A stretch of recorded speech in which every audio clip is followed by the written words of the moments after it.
Bonsoir.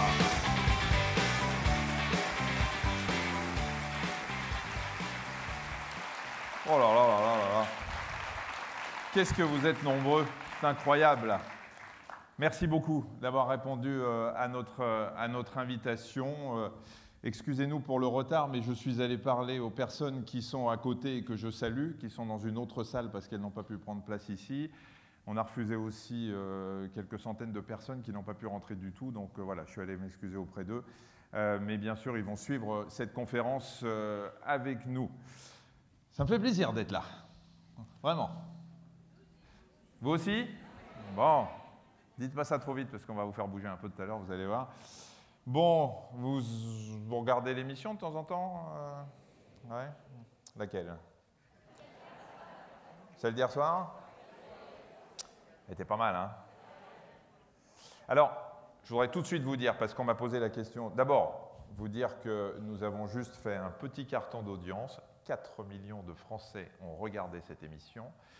Le roi n'est pas mon cousin, je veux dire, on était assez contents. Et puisqu'on me pose la question depuis hier soir, je n'ai pas simulé. Je sais que les dames savent de quoi je parle, mais je n'ai pas simulé face à Mesmer. J'ai vraiment été hypnotisé. Donc voilà, parce que tout le monde me dit, c'est pas vrai, t'as bidonné, c'est pas possible, il est en 4 secondes, machin. Je suis tombé. Voilà. Je ne comprends toujours pas, je suis toujours aussi énervé que ce que vous avez vu hier. J'ai tout passé dans tous les sens, j'ai revu l'émission hier soir en me disant, il y a un moment, il a fait un truc. Non, je suis tombé devant Mesmer, donc s'il passe à Rennes, n'hésitez pas à aller le voir parce que c'est quand même une histoire assez dingue. Alors ce soir, on ne va pas parler d'hypnose, on va parler d'activité physique, pour certains de sport, et je voudrais juste vous dire un mot sur ce Tour de France qu'on effectue. On en est à la 22e étape ici ce soir à Rennes. C'est un Tour de France qu'on a initié parce que la télévision, c'est quelque chose d'extraordinaire. Savoir qu'on est regardé par 4 millions de personnes comme hier, ou près d'1 million de personnes tous les jours au magazine de la santé avec Marina, c'est quelque chose d'assez fantastique, mais en même temps c'est assez frustrant parce que je parle qu'à des caméras, à des gens qui sont très sympathiques, qui sont derrière les caméras, mais bon, je ne vois pas trop le public. Donc venir à votre contact est important, et en plus ça me permet de faire passer tout au long de ces étapes des messages de santé qui, j'espère, auront un impact sur vous ce soir. Et à chaque fois, on fait le plein, on refuse des centaines de personnes partout où on va. Et c'est vrai que j'en suis assez fier et assez ému à chaque fois quand je vois des salles comme la vôtre. Ce Tour de France, vous l'avez constaté, les places sont gratuites. Si quelqu'un vous a demandé de payer quelque chose, vous me le dites tout de suite, parce que c'est qu'on vous a arnaqué, c'est pas possible, hein. Donc c'est gratuit, et pour que ce soit gratuit, eh bien, il nous faut des partenaires. Nous sommes accueillis partout par les municipalités. Ce soir, c'est bien sûr la ville de Rennes qui nous reçoit. Et je vais demander tout de suite à Madame Charlotte Marchandise-Franquet, adjointe déléguée à la santé, de venir nous dire un petit mot d'accueil en vous remerciant chaleureusement de nous recevoir. Vous pouvez faire un petit peu d'exercice si vous avez envie, ou juste nous dire un mot. Juste un mot, merci beaucoup. Je suis très fière d'accueillir ce club débat santé ici à Rennes. On sait que Rennes est une ville santé, là on voit que ça mobilise, hein, ça bouge bien. On est très heureux pour ça. La ville de Rennes s'est engagée dans la santé depuis les années 80 au niveau européen, au niveau français. Et avec de nombreux partenaires, donc je salue ceux qui sont là, la Caisse primaire d'assurance maladie, l'Agence régionale de santé et tous les autres, parce que sinon ça va être long. Cette action volontariste, c'est d'abord une action avec d'autres et avec les Rennais. Pour nous, l'idée, c'est la santé, c'est agir ensemble, c'est inviter à être responsable de sa propre santé et favoriser un événement comme ce soir, c'est vous donner des clés.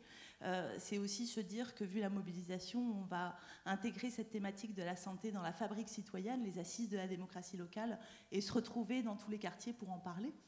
On a aussi évidemment beaucoup d'actions de promotion de la santé, de prévention autour de la nutrition des plus jeunes aux plus âgés. On travaille avec les associations, il y en a énormément à Rennes, avec des dispositifs qui permettent l'accès au sport pour tous. Parce que notre approche de la santé, ce n'est pas l'absence de maladie, c'est une approche de bien vivre et donc de faire en sorte que la ville soit un cadre favorable à la santé. On a parlé ces derniers jours, peut-être pas 4 millions de téléspectateurs, mais de la proposition de Madame la maire de baisser la vitesse sur la rocade pour diminuer la pollution de l'air. On a parlé aussi du défi mobile acteur pour bouger, pour pouvoir favoriser les mobilités actives pour votre santé. Et avec notre rôle en tant que ville, c'est de vous donner tous les moyens de bouger une fois que vous connaîtrez toutes les bonnes raisons pour le faire et toutes les bonnes façons, de vous donner des dispositifs, donc un air sain, mais aussi 1001 équipements sportifs sur la ville, je n'invente pas le chiffre, des salles, mais aussi des tables de ping-pong, des panneaux de basket, des équipements de fitness dans les parcs. C'est aussi le dispositif Sortir sur Rennes et la métropole pour que tout le monde puisse accéder aux pratiques sportives. Excusez-moi, c'est un peu impressionnant. Autant de monde. C'est moi qui vous impressionne ou pas? Ouais, mais qui doute de aussi, rien. Vous aussi. C'est des événements ouverts à tous, comme Touraine Bouge, Touraine Court, Touraine Nage, Touraine vient voir Michel Simès. Et puis, je voulais quand même... C'est un petit village alors, hein, parce que s'il y a Touraine là... Ah bon. C'est aussi un dernier projet dont je voudrais parler, après je vous laisse parler. C'est le projet Bien dans son sport. Parce qu'on sait que c'est bien beau de dire il faut bouger, il faut reprendre le sport, mais c'est pas toujours facile. Parfois, il y a eu une maladie, il y a eu une grossesse, il y a eu un événement de la vie qui fait qu'on se sent éloigné. Et retourner dans un club, c'est pas évident. Donc on met en place un dispositif avec les professionnels de santé, avec les clubs de sport de la ville de Rennes, avec des référents sport santé qui aideront les personnes à revenir dans les clubs avec bienveillance. Et je pense que ce mot de bienveillance, c'est celui qui nous guide dans nos politiques de santé à la ville de Rennes. Voilà, je vous laisse avec le héros du soir. Merci beaucoup. Merci beaucoup. Merci en tout cas de nous accueillir. Et merci de ce que vous faites pour les Rennais. Parce que j'aimerais bien entendre le même discours à Paris, et c'est loin d'être le cas.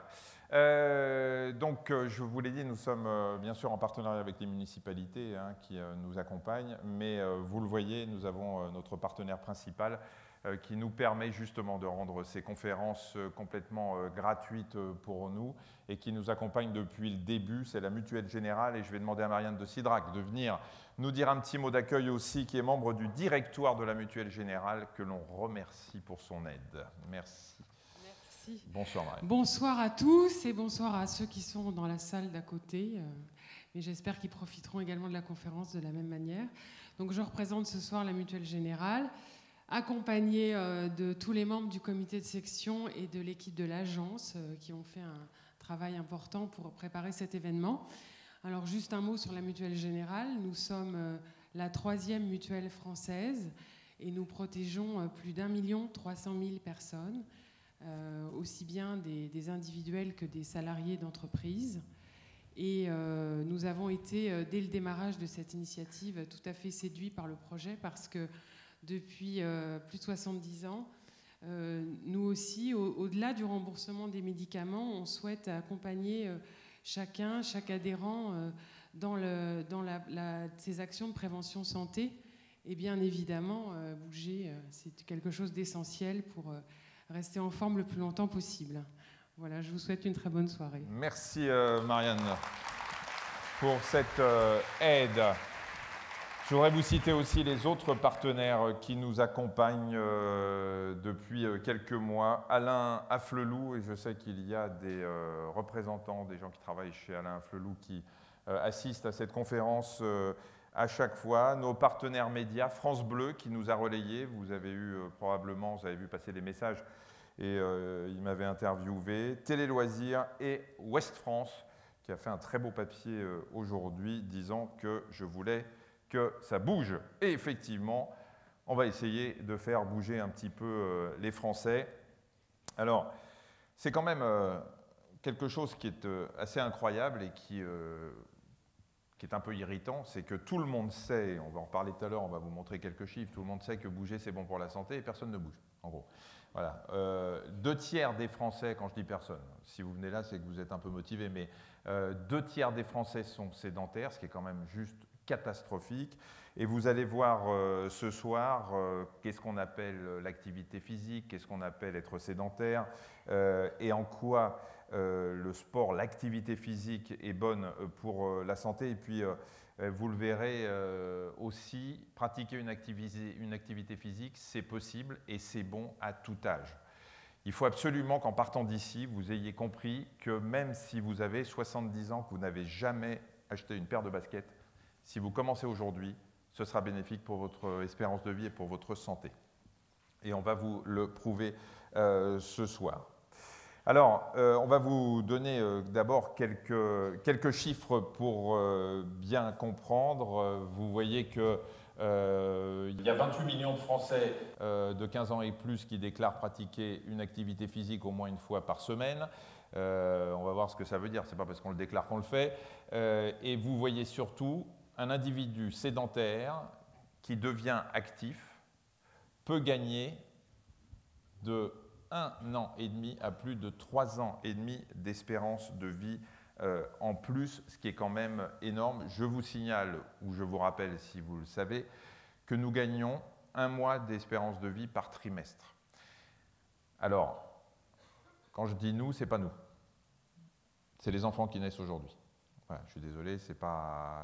On a tendance à dire ouais, c'est sympa, hein, chaque trimestre qui passe, je mourrai 1 mois plus tard. Non, malheureusement, ce n'est pas pour nous, mais il faut y penser quand même, parce que vous allez quand même gagner de l'espérance de vie. Alors, vous allez voir aussi, d'après une étude qui a été menée, 75% des Français font moins de 10 000 pas par jour. Alors, préconisé par l'Organisation mondiale de la santé. Ça, on va y revenir probablement avec nos experts, parce que ce chiffre de 10 000 pas par jour, d'abord on se demande comment on peut calculer, mais ça, on vous expliquera tout à l'heure qu'on peut le faire grâce à des objets connectés, des montres qui calculent vos pas. Ce chiffre de 10 000 pas par jour, on ne sait pas d'où il vient. C'est un Japonais probablement qui, il y a quelques années, avait dit ça. Et on n'est pas obligé de faire 10 000 pas par jour pour faire une véritable activité physique importante. On verra ça. Les ados, c'est quand même affolant. Un peu moins de la moitié des ados qui ne pratiquent aucune activité physique et sportive. Parce qu'on rappelle, et on le redira, que se mettre le cul sur une chaise devant un ordinateur ne peut pas être considéré comme une activité physique. Contrairement à ce que nous disent les enfants, le fait de jouer à un jeu vidéo, hormis ce qu'on a fait hier soir avec Adriana, je ne sais pas pour ceux qui ont vu, où c'était plus que physique, et là ça a un intérêt. Et puis les 18-24 ans, alors marchent moins que les autres actifs, et je vous l'ai dit, 2/3 des Français sont sédentaires. Un dernier chiffre avant d'accueillir nos invités. Pourquoi les Français ne s'y mettent pas? Eh bien vous voyez, 60% des non-sportifs français éprouveraient des craintes sur la manière de reprendre une activité physique et sportive. Et ça aussi, on va tordre le cou à cette histoire que si on n'a pas fait de sport et qu'on s'y remet, ou d'activité physique et qu'on s'y remet à l'âge de 70 ans, on risque l'infarctus immédiatement. C'est faux, on va également en parler. Je vais demander à nos orateurs de venir.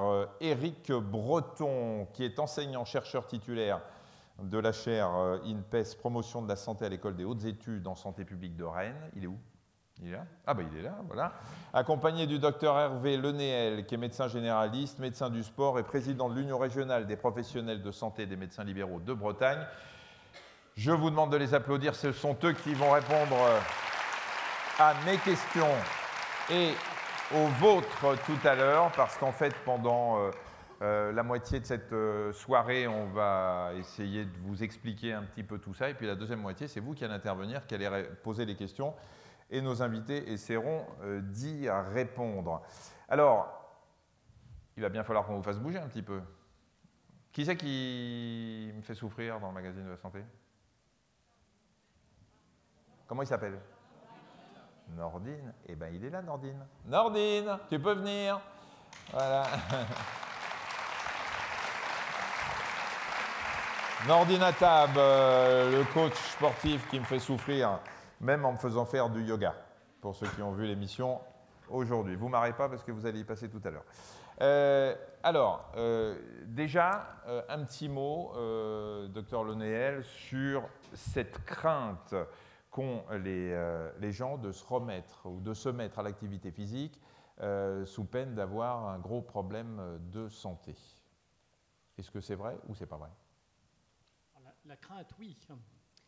La crainte est réelle. Alors, je pense aussi que les gens ont tendance à mettre sous le motif risque pour ma santé d'autres raisons qui sont moins facilement exprimables. Et donc, en quelque sorte, il est assez pratique aussi d'avancer cette raison-là. Autrement, non, les risques à se remettre, et là on parle bien d'une activité physique. Une activité physique, pas de sport. On n'est pas en train de vous dire, ouais, demain c'est le semi-marathon, quoi. Hein, donc l'idée, c'est la reprise d'une activité physique ne représente pas de danger spécifique. Bon, il est raisonnable de prendre l'avis de son médecin pour reprendre une activité physique si on n'en a pas fait depuis très longtemps.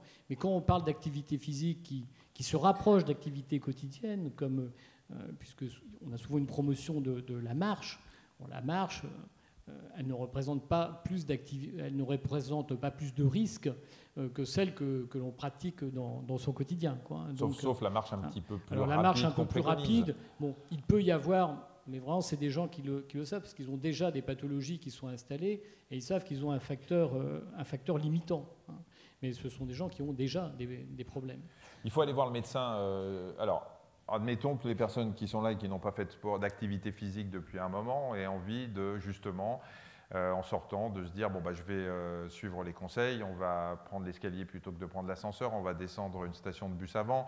On va marcher plus rapidement que d'habitude, le tout pendant 30 minutes par jour, c'est ce qui est quand même préconisé. Est-ce que ces gens-là qui vont quand même stimuler leur cœur, stimuler leurs organes un peu plus, leurs muscles un peu plus, doivent quand même aller faire un petit tour chez le médecin pour passer, on ne va pas parler de certificat médical de non-contre-indication à la pratique de l'activité physique, mais un petit électrocardiogramme, une prise de tension, quelque chose ou pas, ne serait-ce que pour se rassurer? Pour mener une activité physique comme de la marche, il n'y a pas de... Après, si vous me dites pour se rassurer, oui, on peut le faire. Mais il n'y a pas de... Ce n'est pas une condition préalable. Hein.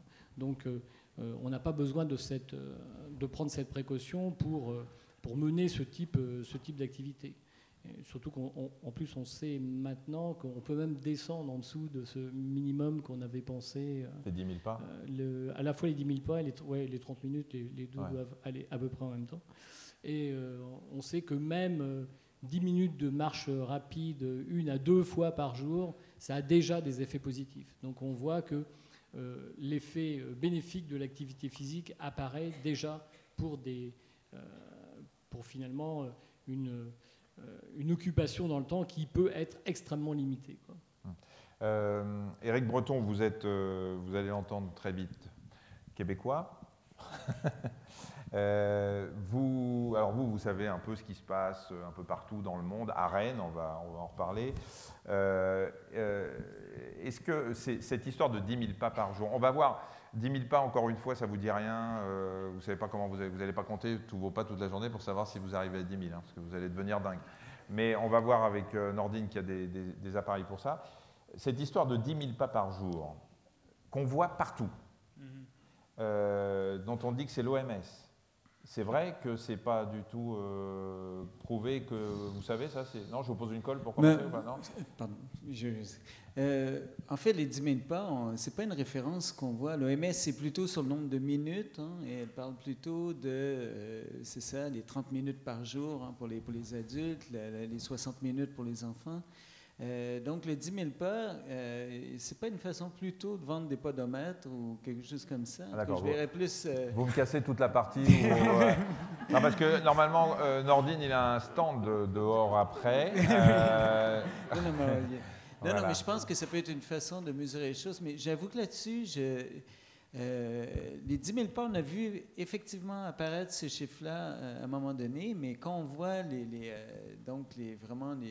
que vous recherchez sont trouvés, hein, quand on regarde les recommandations de l'OMS, c'est vraiment sur le temps en disant, vous devez, c'est de l'activité physique modérée, autrement dit, il doit y avoir réchauffement, Donc, un peu on doit se sentir qu'il y a effort physique. Alors, voilà. Ouais, et on va voir ce que l'effort physique fait pour notre santé. On va passer en revue un petit peu tout ça. Moi, j'ai bien aimé le discours de Madame la déléguée à la santé de la mairie de Rennes, parce que c'est extraordinaire d'avoir une ville comme ça qui met à disposition des tables de ping-pong, des paniers de basket, des machins, pour que tout le monde puisse avoir envie de bouger. Le problème, c'est que Rennes, ce n'est pas la France, et que c'est loin d'être le cas partout. Je vous parle de Paris parce que j'y vis, mais à Paris, quand on veut réserver un terrain de foot pour aller jouer avec des copains, il faut s'y prendre un an avant. C'est hallucinant. Vous ne pouvez pas faire un petit... vous faites du vélo à Paris, il faut pratiquement un garde du corps à gauche et un garde du corps à droite pour ne pas faire renverser par les voitures. Il y a des pistes cyclables qu'on commence à avoir. Enfin, c'est pas motivant du tout. Alors vous qui connaissez un petit peu, alors vous connaissez Rennes, ça fait 4 ans que vous êtes à Rennes, je crois, vous connaissez bien ce qui se passe à Rennes. Est-ce qu'on a tendance en France à comprendre que pour motiver les gens à faire une activité physique, il faut leur donner les moyens d'y avoir accès?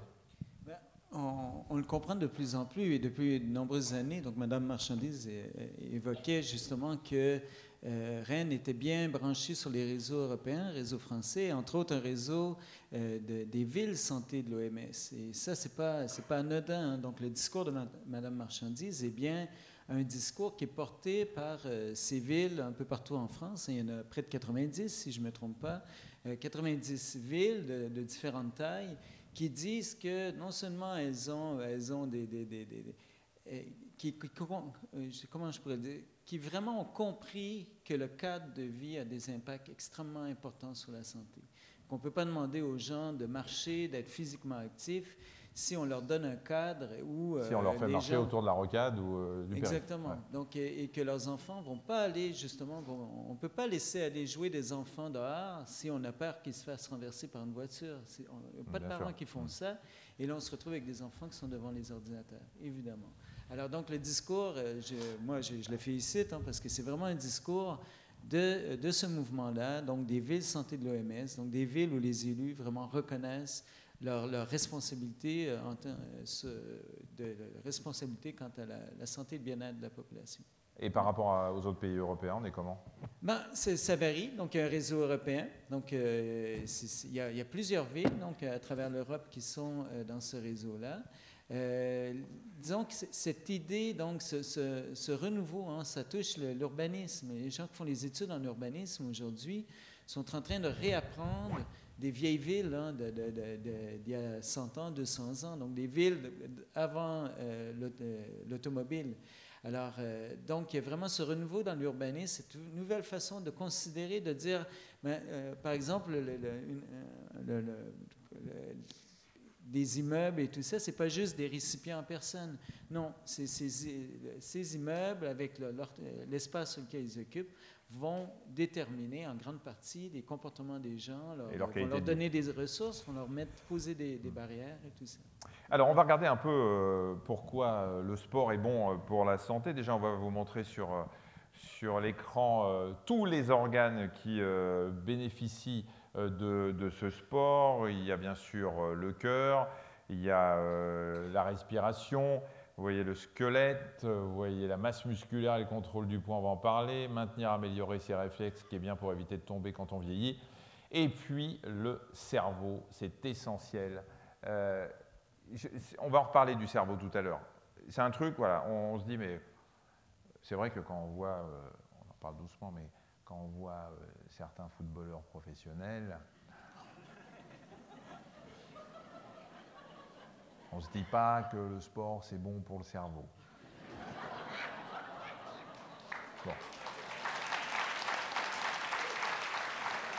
C'est vrai, on ne le dit pas. Néanmoins, on va vous expliquer tout à l'heure que c'est essentiel. On va commencer... alors oui, ça permet de lutter aussi contre la maladie, vous allez voir. Alors ça, c'est des données assez récentes qui sont incroyables, parce que regardez, ça permet, l'activité physique régulière, hein, de diminuer près de 40% le risque de développer un cancer du sein, 26% le risque de développer un cancer du côlon, 25% celui d'être victime d'un accident vasculaire cérébral et 34% le risque de diabète. Et sachez que la sédentarité est le 4e facteur de mortalité dans le monde, ce qui est quand même, ces chiffres sont quand même impressionnants. On ne comprend pas que le message passe pas. Il y a quand même, vous vous rendez compte, la baisse et tout ça est expliqué, hein. C'est des systèmes d'hormones, etc. Mais tout ça, on se demande pourquoi le sport diminue le risque de cancer du sein par des phénomènes assez complexes, mais qui sont prouvés. Et le cancer du côlon et du rectum aussi. Donc se bouger, c'est réduire ces risques de maladie. On va commencer par le cœur. Vous allez voir, juste pour que vous vous remettiez un petit peu en tête la façon que le cœur a de marcher, de se nourrir, de fonctionner, et puis les risques pour casser cette idée reçue selon laquelle on fait un infarctus si jamais on fait une activité physique un peu trop intense. Je voudrais juste vous réexpliquer ce que c'est un infarctus pour que vous compreniez bien que ça n'a pas forcément grand-chose à voir. Regardez. Le cœur est la pompe qui envoie le sang à tout le corps par l'intermédiaire de vaisseaux. Il est situé dans la poitrine, entre les 2 poumons et à la taille d'un poing. Il a 4 cavités, l'oreillette droite, le ventricule droit, l'oreillette gauche et le ventricule gauche. Vous voyez également l'artère pulmonaire, l'aorte et les veines pulmonaires. Regardez bien maintenant sur la paroi du cœur tous ces petits vaisseaux. Ce sont les coronaires. Ces artères apportent l'oxygène aux parois du cœur et ce sont elles qui sont atteintes en cas d'infarctus. Allons voir d'ailleurs d'un peu plus près à quoi ressemble un infarctus. Nous voici à l'intérieur d'une coronaire et une plaque de cholestérol en jaune s'est détachée de la paroi. Ce caillot va boucher l'artère et bloquer la circulation sanguine. Vous voyez les globules rouges et le sang s'accumuler. C'est ce que l'on appelle une thrombose. Vue de l'extérieur, voici maintenant la coronaire avec la thrombose en jaune. Elle n'apporte plus de sang à toute une partie du cœur. Celle-ci noircit, se nécrose, c'est un infarctus du myocarde. La personne souffre alors d'une violente douleur dans la poitrine du côté gauche, souvent jusque dans le bras, accompagnée de sueur.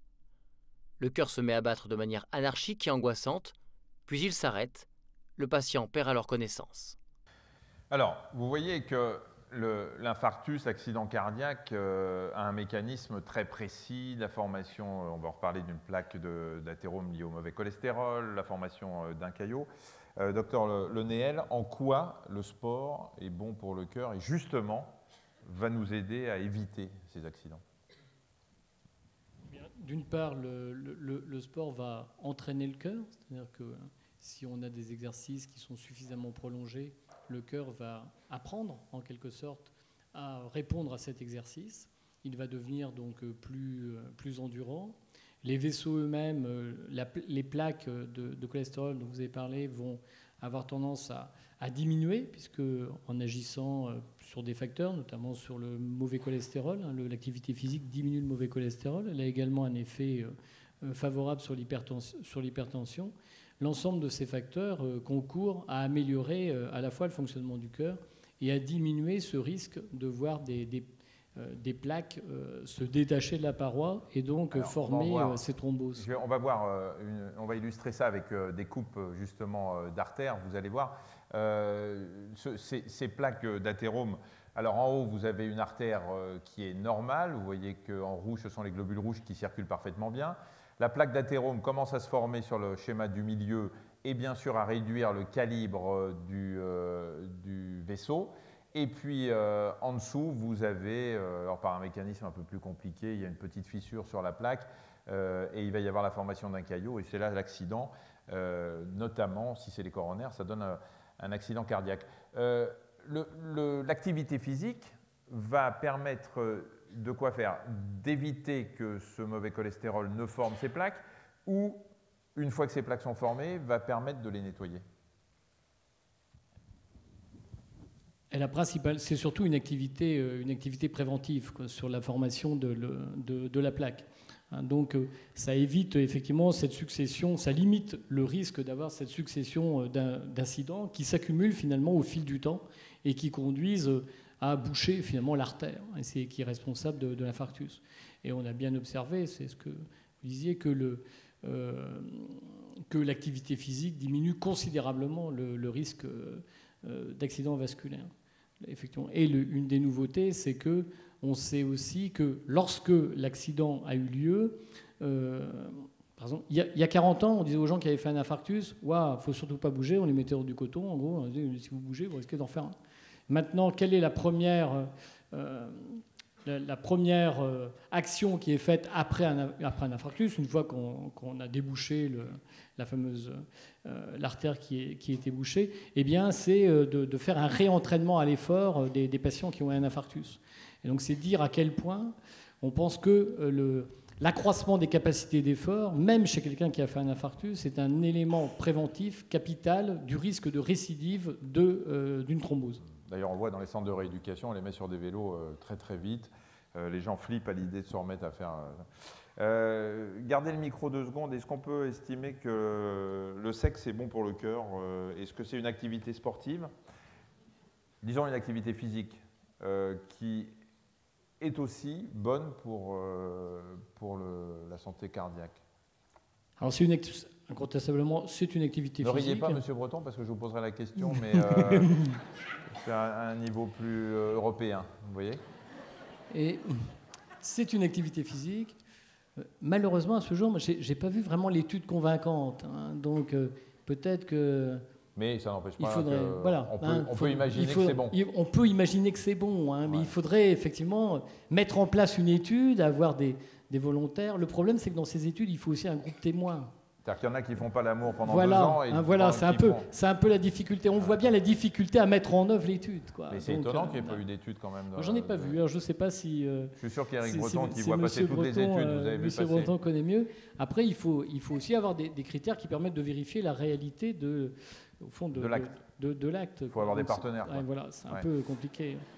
Au niveau des indicateurs, ça me paraît un peu délicat, mais c'est intéressant. Mais je pense on peut y réfléchir. Ça peut se faire. Éric Breton, vous avez vu passer vous qui lisez toute au niveau européen, au niveau international. Mais même américain, c'est pas grave. Hein.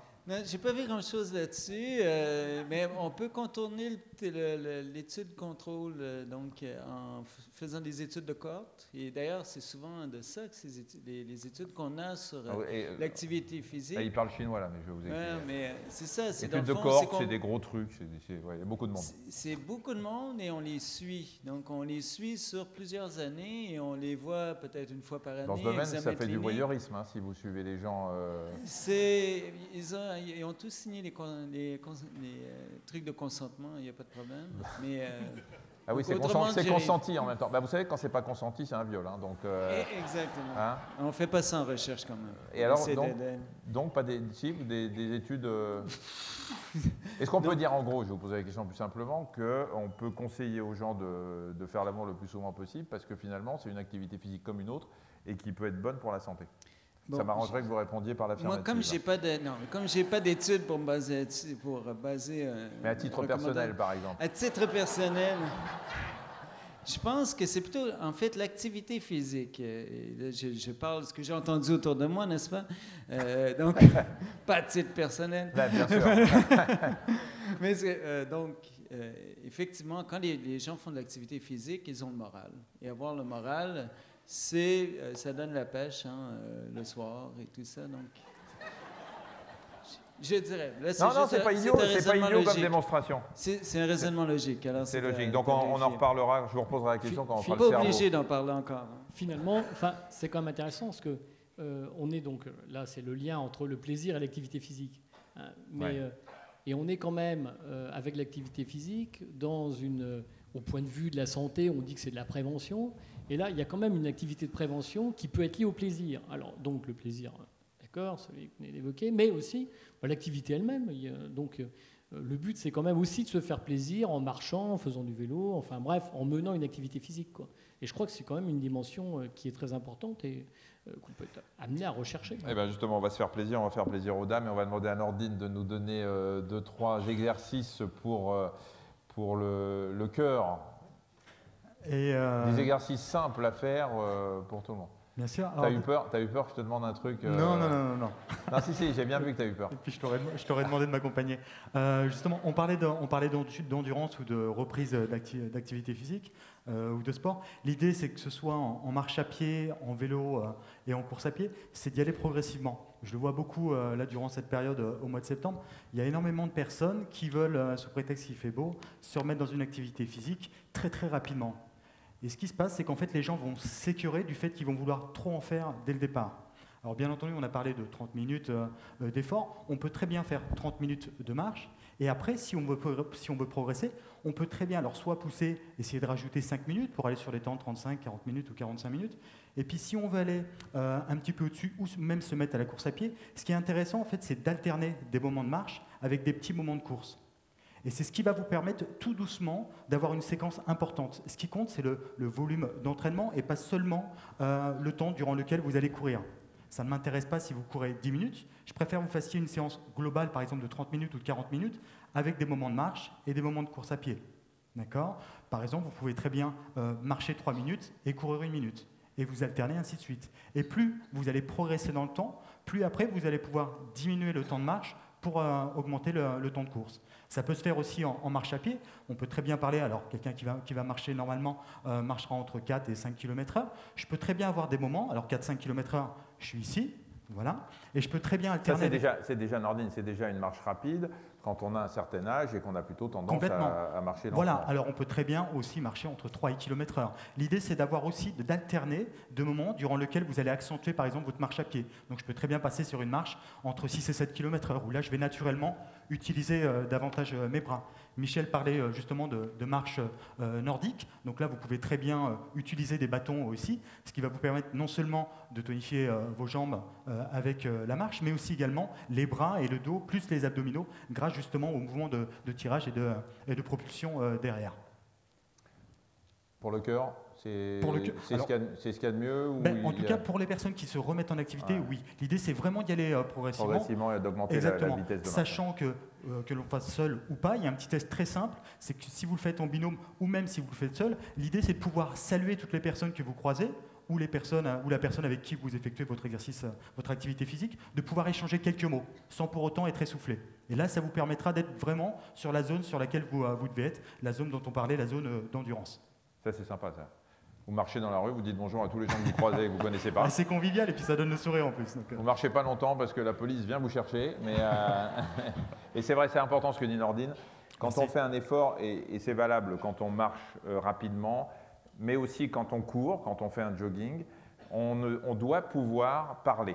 Même si on est un peu essoufflé, même si on sent qu'on fait un effort, on doit être capable de parler ou de chanter. Ça veut dire qu'on a un rythme cardiaque qui est compatible avec l'effort, n'est-ce pas, le docteur Noé? J'aime bien les embêter quand ils se mettent à boire. C'est vrai ou pas? C'est vrai, merci. L'idée, c'est vraiment de... Excuse-moi de te couper. L'idée, c'est vraiment de prendre du plaisir et d'éviter de calquer sa course ou sa marche sur celle du voisin.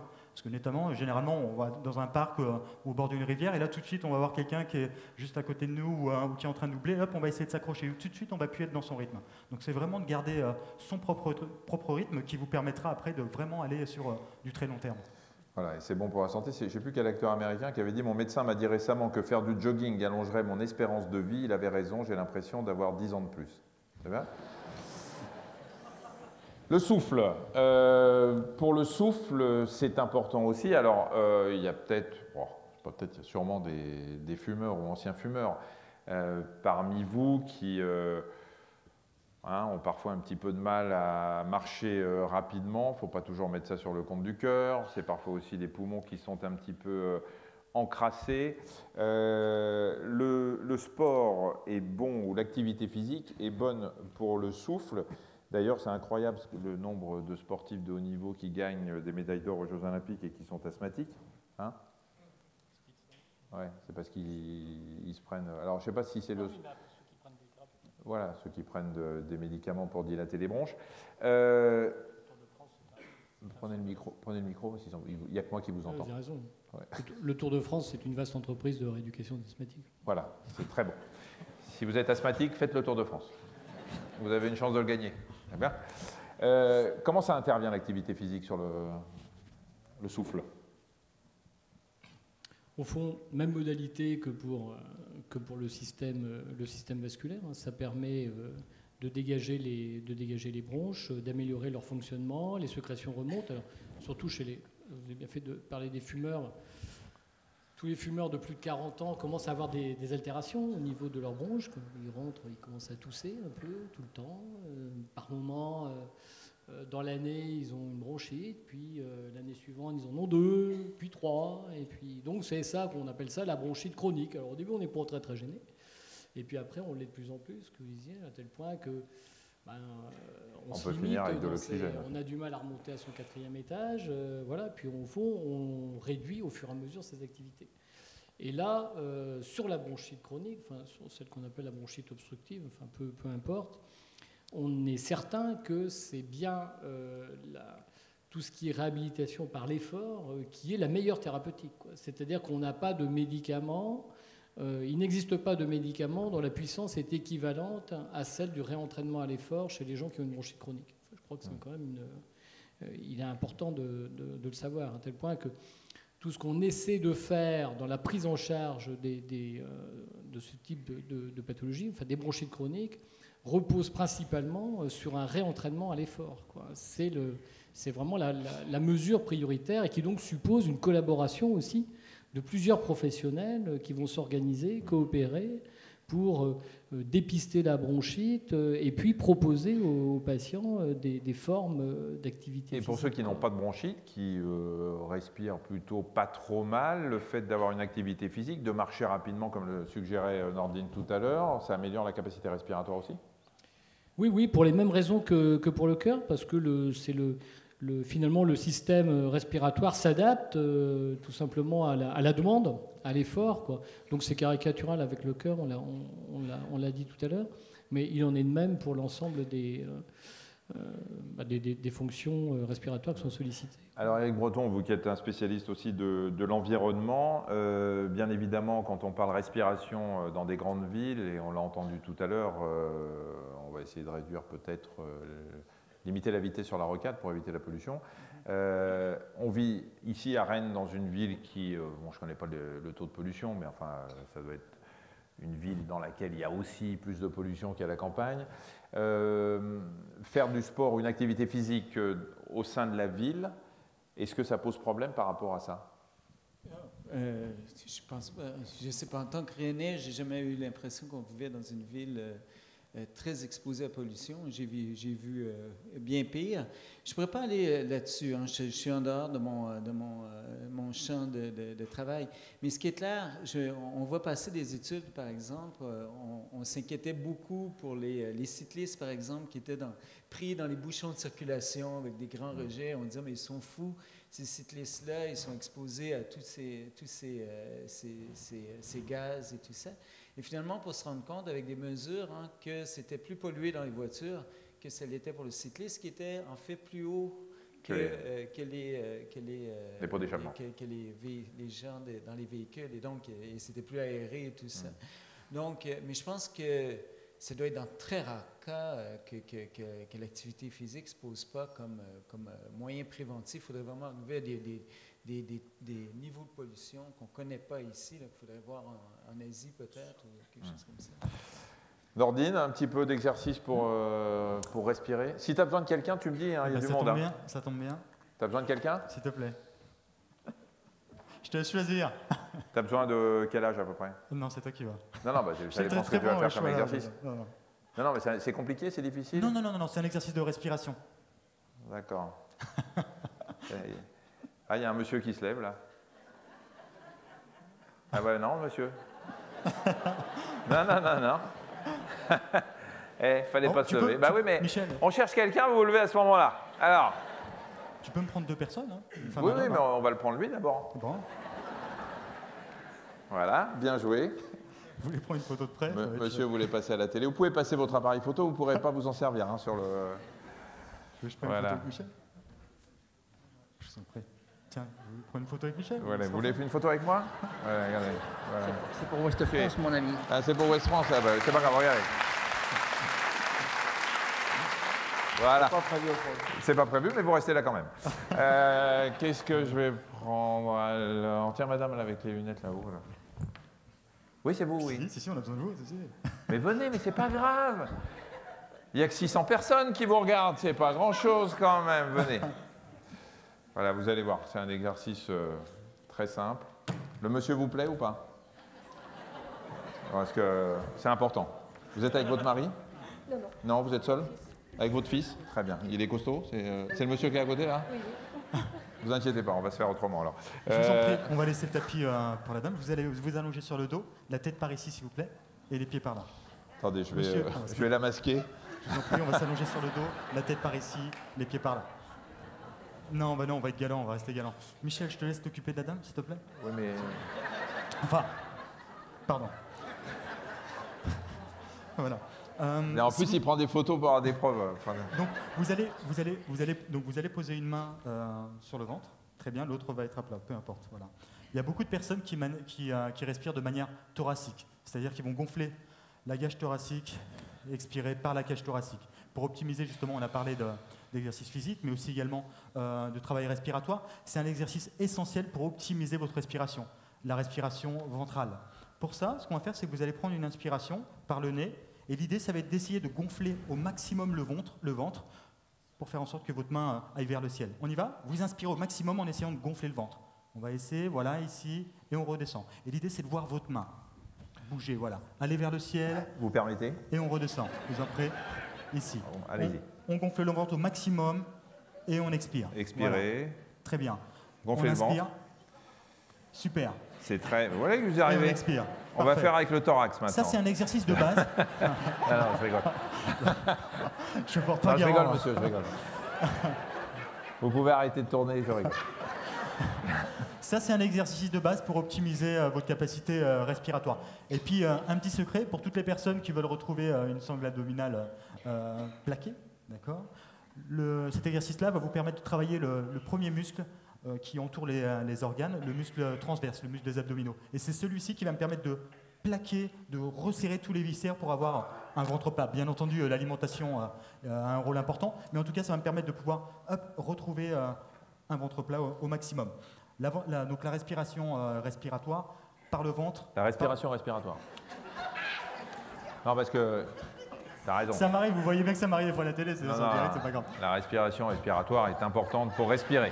Donc la respiration ventrale, d'accord. Premier test, vous pouvez le faire chaque jour, entre 5 et 10 minutes. Après, progressivement, vous allez l'intégrer. Et après, au quotidien ou dans votre activité physique, vous pouvez reprendre le système de respiration. Et franchement, c'est pas compliqué. Vous avez vu, vous avez eu du mal dans les 2 premières respirations, puis après, vous aviez compris. Et allez-y, refaites-le. Voilà. Hop, on souffle, et voilà. Donc vous respirez plus avec le thorax, mais avec l'abdomen. Et là, vous musclez, vous respirez avec votre respiration. Merci beaucoup. C'est tout? Merci. Ouais, très bien. Je vous ai... Merci, ouais, on les applaudit parce que c'est pas toujours facile. Hein.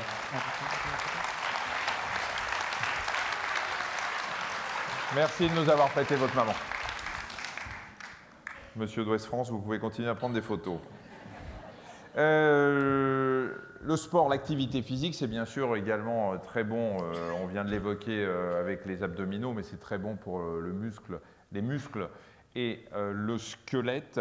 On va en parler maintenant parce que il faut savoir, alors vous voyez, une partie des muscles que nous avons, on a 640 muscles striés qui nous aident à bouger. Et ce qu'il faut bien savoir, et ça, le docteur Lenel, vous allez nous l'expliquer, je pense. Le muscle, quand il se contracte, tire sur l'os. Et donc, renforce l'os. Vous allez confirmer ce que je viens de dire. Exactement. Merci. Donc, et l'os, en fait, plus il y a de force à s'exercer sur lui, alors lui aussi, il s'adapte. Il réagit finalement en devenant plus résistant. Et quelle que soit la façon dont la force s'exerce sur lui. Donc là, petit avantage à ceux qui sont en surpoids, rien qu'en marchant, effectivement, ils ont plus de poids à s'exercer sur leurs os des membres inférieurs, et ils ont une relative protection contre le risque, ce qu'on appelle l'ostéoporose, c'est-à-dire le calcium qui déserte l'os, quoi, et donc l'os devient plus fragile. Plus fragile, surtout avec l'âge, après la ménopause, tout à etc. fait. Ouais. Et donc l'activité physique est un facteur important par cette activité musculaire pour prévenir l'ostéoporose. Là, le système est tout bête. Plus on appuie sur l'os, mieux c'est pour lui. Éric Breton, là aussi, c'est une prévention énorme contre l'ostéoporose. On sait que dans les populations qui ne bougent pas, il y a plus d'ostéoporose que chez ceux qui bougent. Oui, je suppose. Mais en tout cas, il faut juste aller voir, c'est ça, dans les pays autour. On sait bien que la France, est quand même pas si mal. On la présente. Je sais que les chiffres sont... Il faut travailler absolument là-dessus, et c'est clair. Mais quand on compare, par exemple, à l'Amérique du Nord, les niveaux d'activité physique, on est quand même pas mal ici. Vraiment, on est dans des environnements, justement, qui font que... Mais on a l'impression qu'aux États-Unis, il y a deux populations. Il y a ce qu'on nous montre à la télé en permanence, les obèses qui passent leur temps au McDo. Et puis, à côté, il y a quand même le culte du corps, il y a une vie très saine, et qu'il y a vraiment deux populations complètement... Ben c'est parce que les classes sociales sont très marquées. En fait, votre revenu, c'est clair, c'est la même chose ici en France. Sauf qu'ici, pour l'activité physique... Montez plus le micro parce qu'on... oui, donc ici, pour l'activité physique, c'est ça qui est un peu différent avec le tabac ou les autres comportements. C'est l'activité physique. Les gens qui font du travail manuel, évidemment, ils donnent plus d'efforts. À la fin de la journée, ils ont fait beaucoup plus d'efforts que moi. Mais autrement, quand on regarde par exemple aux États-Unis, l'image qu'on a, mais justement, c'est qu'on a une image de gens qui, les classes sociales, l'argent détermine tellement où on va habiter et quelles vont être nos ressources, nos opportunités, les contraintes, que donc évidemment les riches sont dans des environnements beaucoup plus promoteurs d'activité physique que les autres. Donc, par contre, on voit, par exemple, en Europe du Nord, ce qui est intéressant, si vous allez aux Pays-Bas, aller à Amsterdam, c'est quand même incroyable de voir que les personnes âgées sont sur leur vélo et tout ça. La ville est faite pour faire du cyclisme. C'est pas arrivé comme ça. La Norvège aussi. Oui, et c'est pas arrivé, c'est pas juste comme ça, c'est pas juste une culture, c'est des choix qui ont été faits dans les années 70. Ils étaient à la croisée des chemins, c'était plus de voitures ou c'était plus de vélos. Ils ont choisi les vélos. Et pourtant, il fait plus moche qu'en France. Absolument. Plus monté, il pleut plus. Mais c'est incroyable. Je ne sais pas si vous êtes allé à Amsterdam. Amsterdam, qui est la ville du vélo, vous ne pouvez pas circuler en voiture. Ce n'est pas possible. Si vous avez des centaines de vélos qui passent en sortie de bureau, vous arrêtez votre voiture et puis vous attendez que le flot passe. C'est vraiment, on privilégie le vélo parce qu'il y a des vraies pistes cyclables, parce qu'il y a des vraies ruelles pour ça, que vous n'êtes jamais en danger. À Amsterdam, vous ne portez pas de casque pratiquement pour le vélo. Non, en fait, la mortalité, il y avait des études qui étaient sorties qui comparaient par exemple l'Allemagne, les Pays-Bas et les États-Unis. Et c'était fantastique de voir la différence. Aux États-Unis, les gens font moins de vélo. Mais pour chaque kilomètre parcouru en vélo aux États-Unis, le risque de mortalité, de blessure est beaucoup plus élevé qu'aux Pays-Bas ou en Allemagne. Donc, et puis moins on roule, moins on a de réflexes aussi. Donc, moins on roule, moins on a de réflexes. Donc il y a ça aussi. Oui, il y a ça. Et c'est que dans le fond, on a des automobilistes aussi qui ont oublié qu'il y avait des cyclistes. Ouais. Donc plus il y a de vélos, plus c'est sécuritaire pour les vélos. Et Rennes, là-dessus, on est une ville qui est... on a encore du travail à faire là-dessus, parce qu'on a un climat qui est très bon. Même si les Parisiens disent qu'il pleut souvent ici, c'est pas vrai. Non, on dit pas ça. Mais on dit si tu vas en Bretagne et qu'il ne pleut pas, c'est qu'il va pleuvoir. C'est pas. On dit pas qu'il pleut souvent. Ouais.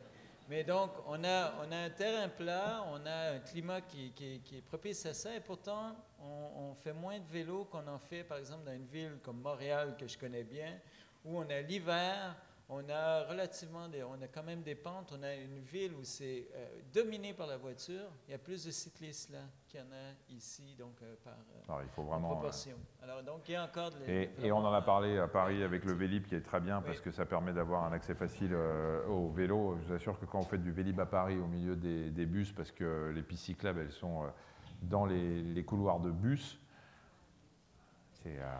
c'est quand même flippant. Ici, ça s'appelle les Vélostars. Les Vélostars. Ouais. C'est l'équivalent du Vélib. Ouais, Et vous avez des pistes cyclables? Oui, il y a des pistes cyclables. Non, ça n'a pas l'air. Si, il y a des pistes, il y a des pistes cyclables. Donc, on n'a pas assez. c'est ce que je viens de dire. Les canaux, C'est ce que on je a viens de les dire. pistes cyclables. Il nous manque les cyclistes. Donc, mais ça Ah. s'améliore. Les Ouais, cyclistes vont venir. Donc, voilà. Ça va venir, tous ceux qui sont là, ils vont faire du vélo demain, vous allez voir. Monsieur Nordine, pour se muscler sans devenir aussi beau que toi, bien sûr, Nordine. Il est. Hein, mesdames? C'est Michel qui m'a tout appris. Et voilà, regardez. Il faut savoir que Michel est sportif et à chaque fois il me corrige. Mais non, c'est de la merde ce que tu fais. Non, mais il est pas mal parce qu'il n'est pas trop. Vous voyez? Il y en a qui sont trop. Lui, il n'est pas trop. Non, c'est vrai? T'as quelque chose à me demander? Alors, pour renforcer les muscles, pas pour faire du bodybuilding, Bien sûr. pour renforcer ces muscles qui vont avoir un intérêt, on va le voir tout à l'heure, notamment pour l'équilibre. L'idée, c'est de travailler d'une façon globale. Je vois beaucoup de personnes qui travaillent ce que j'appelle dans le jargon les muscles miroirs, c'est-à-dire notamment pour nous les hommes, la poitrine, les abdominaux, les triceps, pour les femmes, même si ce n'est pas les muscles miroirs, les fessiers, l'arrière du bras et les abdos. Donc l'idée, c'est vraiment de travailler les jambes, le devant et le derrière, d'accord? Si vous devez vous mettre en place une routine, pensez vraiment à travailler un ensemble de muscles plutôt que de localiser l'effort juste sur les jambes ou sur le haut du corps. Pour ça, vous pouvez très bien débuter pour le travail des jambes. Alors un exercice très simple de flexion et extension. Alors certainement que certaines personnes vont me dire que c'est très facile. Par contre, si jamais vous rajoutez des petits coussins, alors moi j'en ai pas ici, mais par exemple, si vous prenez ce système-là de petits coussins d'air, vous pouvez prendre vous des coussins chez vous et le faire en chaussettes, automatiquement, je vais avoir un travail qui va être beaucoup plus difficile. Et là, je vais avoir un travail complet au niveau des jambes. Ouais, j'entends les murmures. Ça vous paraît très compliqué. Il est bien évident que si vous n'avez jamais rien fait, vous ne commencez pas par ça. Mais ce que montre Nordine, là, le simple fait de s'abaisser, vous le faites à votre rythme.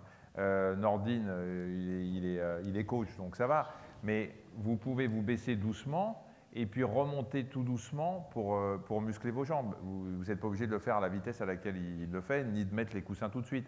Mais progressivement, vous arriverez un jour à mettre les coussins par terre et à vous mettre, en écartant les jambes bien pour votre polygone de sustentation, parce que c'est pas clair ce que tu dis. Vous n'allez pas me montrer comme ça à Ouest France, là, non? Là, ça... Le directeur de la rédaction est ici ou pas? Non, parce que ça peut être notre dernier partenariat, monsieur. Donc, mettez-vous... Mais ça suffit. Mettez-vous comme vous êtes à l'aise. Hein? Vous écartez les jambes, vous vous mettez comme ça, vous descendez que comme ça si ce n'est pas possible au début, et après, vous pourrez progresser. Tu peux continuer, Nordine. Merci. Donc, pour compléter ce qu'a dit le docteur Simès, si vous pouvez, on parlait justement de sécurité, vous pouvez très bien placer une chaise. D'accord? Comme ça, si vous avez un souci, vous pouvez avoir une chaise sur votre droite ou sur votre gauche, puis une chaise derrière. Comme ça, si vous partez, si votre flexion est trop grande, automatiquement, vous aurez une sécurité. Ça, c'est la première chose. Sur les flexions, je reste sur les flexions. L'idée, c'est d'éviter d'exercer trop de pression sur les genoux. Pour ça, c'est vraiment d'avoir l'intention de s'asseoir. D'accord? Il faut absolument garder cet alignement ici, cheville, genoux. Ne passez pas les genoux au-delà de l'axe vertical. Ça, c'est pour travailler l'ensemble des jambes. Si jamais on peut faire ça aux toilettes. Pardon? Si t'as le temps, c'est oui. pas idiot, regarde. Si t'as le temps, oui. Mesdames, vous allez aux toilettes. Attends, le tas de profil. Au lieu hop, de vous asseoir, hop, de se relever, eh ben, vous faites 10 fois. Comme si d'aller pisser, ça se méritait, vous voyez? C'est vrai, c'est de l'exercice. Vous faites ça 10 fois, et à la 10e ou avant, s'il faut vraiment y aller, vous asseyez. On peut faire du sport n'importe où. C'est bien. Vous pouvez continuer. C'est ce qu'on appelle les dépenses cachées, blague à part. C'est une dire. Voilà. Ça, c'est pour les jambes. Si jamais je veux travailler le haut du corps, alors tout de suite, il y a des gens qui vont me dire on va partir sur des pompes, mais on peut très bien faire des pompes. Hop, qui est ici, où je vais mettre. Ah ben non, je vais même utiliser ça. C'était la surprise. Michel, tu n'étais pas au courant. Allez, au revoir. Hein? Non, voilà. Donc là, je le fais avec ce système de sangles-là, voilà, pour toutes les personnes qui voudraient débuter. Ici, je le fixe, donc ça se fixe soit sur une branche, un poteau, une porte, ce que vous voulez. Vous avez sûrement une branche chez vous, non? T'as fini de me casser la dynamique, là? Donc voilà. Et là, automatiquement, en jouant avec l'inclinaison du corps, donc là, ici, je vais être sur un travail assez facile. Et plus je vais incliner, plus je vais reculer mes pieds et incliner le corps vers l'avant, plus le travail sera difficile. Et puis là, par le déséquilibre, automatiquement, je vais avoir un travail proprioceptif de l'épaule, un travail important des épaules. Ça, c'est pour travailler le devant. Si je veux travailler le dos, même chose, je vais inverser ici. Là, je vais me mettre ici. Hop, très bien. Et là, en m'inclinant, automatiquement, hop, en revenant en position, en exerçant un mouvement de tirage, je vais travailler l'ensemble des muscles. Et c'est pareil, on n'est pas obligé de faire du 180 degrés comme toi. Non, on peut commencer tout doucement. Complètement, justement. On peut très bien travailler ici. Là, je suis quasiment voilà, à la verticale. Je peux dissocier mon travail, travailler à un seul bras. Alors ça, c'est valable pour le dos, mais les pompes, pour toutes les personnes qui ne voudraient pas acheter ce matériel-là, je peux très bien le faire au bord d'une table. Comme ceci, je pose les mains là, et là, automatiquement, je vais avoir un travail incliné qui va me permettre d'évoluer dans le temps. Ça s'achète où, ça? Pardon? Ça s'achète où? Dans toutes les grandes surfaces du sport, Decathlon, Go Sport et compagnie. Ça coûte, je vous dis pas de bêtises, chez eux, ça doit coûter 25 ou 30 euros, il me semble. Et ce qui est bien, c'est qu'avec ça, en plus, c'est livré avec un petit fascicule, et vous allez avoir un panel important d'exercices. Mais il y a beaucoup d'exercices à faire déjà au poids de corps. Allez, vas-y. Justement, pour le dos, un exercice très simple à faire au quotidien. Vous vous allongez sur le dos comme ceci. Vous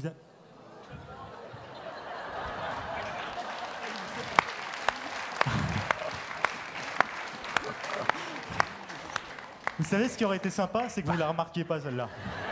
C'est pas vous qui me faites peur, c'est lui. Bien sûr. Donc vous allongez sur le ventre, on est d'accord? Ici. Et là, ce que vous allez faire, c'est que progressivement, tac, vous allez lever les bras et les jambes et vous maintenez la position. Mais tout doucement, pareil. Complètement. Sans Alors forcer. l'idée, c'est pas de créer une hyperlordose, d'accord, d'avoir le bas du dos creusé. C'est vraiment d'essayer d'être parallèle au sol. Et juste en levant un tout petit peu les bras, un tout petit peu les jambes, vous restez en statique. Donc pour toutes les personnes qui auraient des faiblesses au niveau du dos, il n'y a aucun problème de sécurité. Là, vous restez en position statique. Même chose, vous pouvez rester 10 secondes, 15 secondes, 20 secondes. Et puis vous reposez et vous essayez de repartir sur plusieurs séries. Temps d'exercice égale temps de récupération.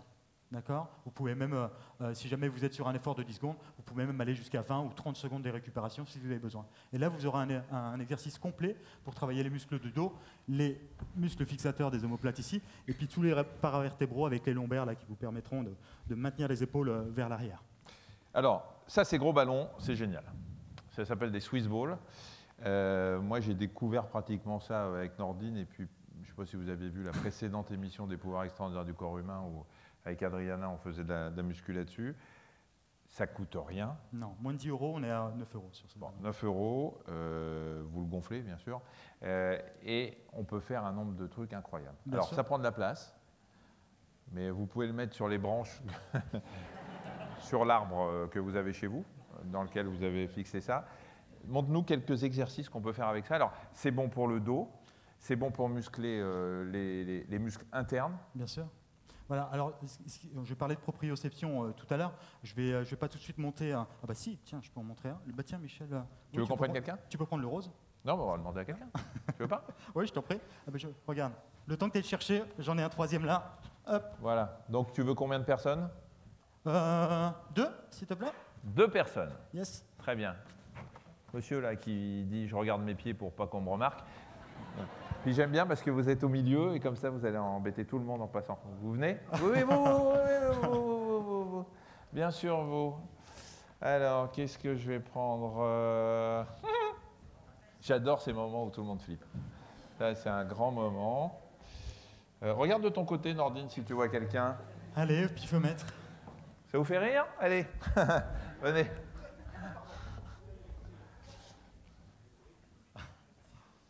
Comme ça. Que je sois équilibré. Ah, c'était pas vous, mais c'est pas grave. Ah bon? Non, mais venez, pas vous. il est content, le monsieur, là, Mais t'en derrière. as 2. Non, c'est bon, Michel, t'en as choisi 2. T'en as choisi 2, Ah, c'est c'est bon. toi qui l'as choisi? Pardon? C'est toi qui l'as choisi, lui? Non? Non, il voulait venir. Non, parce que Ah j'en bon, avais un autre. Très bien. Derrière, il lui a dit, vas-y, toi. Non, c'est bon. Restez... Non, bougez pas, monsieur. Très bien. Bien joué. Vous allez vous asseoir, je vous en prie. Bien, oui, bien sur le joué. rose, s'il vous plaît. Vous C'est allez... la première fois qu'on me le fait, mais c'est bien Là, joué. Ça chambre. Hein. Là, Les ça filles, commence à c'est attaquer rose, fort. ouais. Je vous en C'est prie, un peu vous allez vous sexy. asseoir sur le ballon. Voilà. Et le premier exercice, alors déjà, on va essayer de s'auto-grandir au maximum, là, voilà, comme ceci. Et là, on va plaquer les bras contre la poitrine et on va essayer de lever une jambe. D'accord? Voilà. Vous levez l'autre? Et juste, voilà, on essaie de maintenir. Voilà. Déjà là, on voit une première difficulté. Très bien. Madame. Voilà. Donc l'idée sur cet exercice-là, c'est de pouvoir verrouiller toute l'action. Calmez-vous, monsieur. Attends, parce que monsieur est... le monsieur est tendu. Je pense que c'est une dame qui... C'est quoi? Qui c'est qui se marre? Madame qui voudrait venir après, voudrait ici. Non, vous allez rester vous là. Vas-y. Alors, on reprend. Donc là, bras croisés sur la poitrine, voilà. Et on lève un pied et on maintient. Voilà. Donc là, naturellement, vous allez avoir un travail entier de la sangle abdominale, complet de la sangle abdominale et lombaire. Et si on veut accentuer la difficulté, ce qu'on peut faire, c'est qu'on va essayer de fermer les yeux. Et on maintient l'exercice là. Et là, naturellement, vous allez avoir un travail de tous les muscles. Madame s'est coincée quelque part.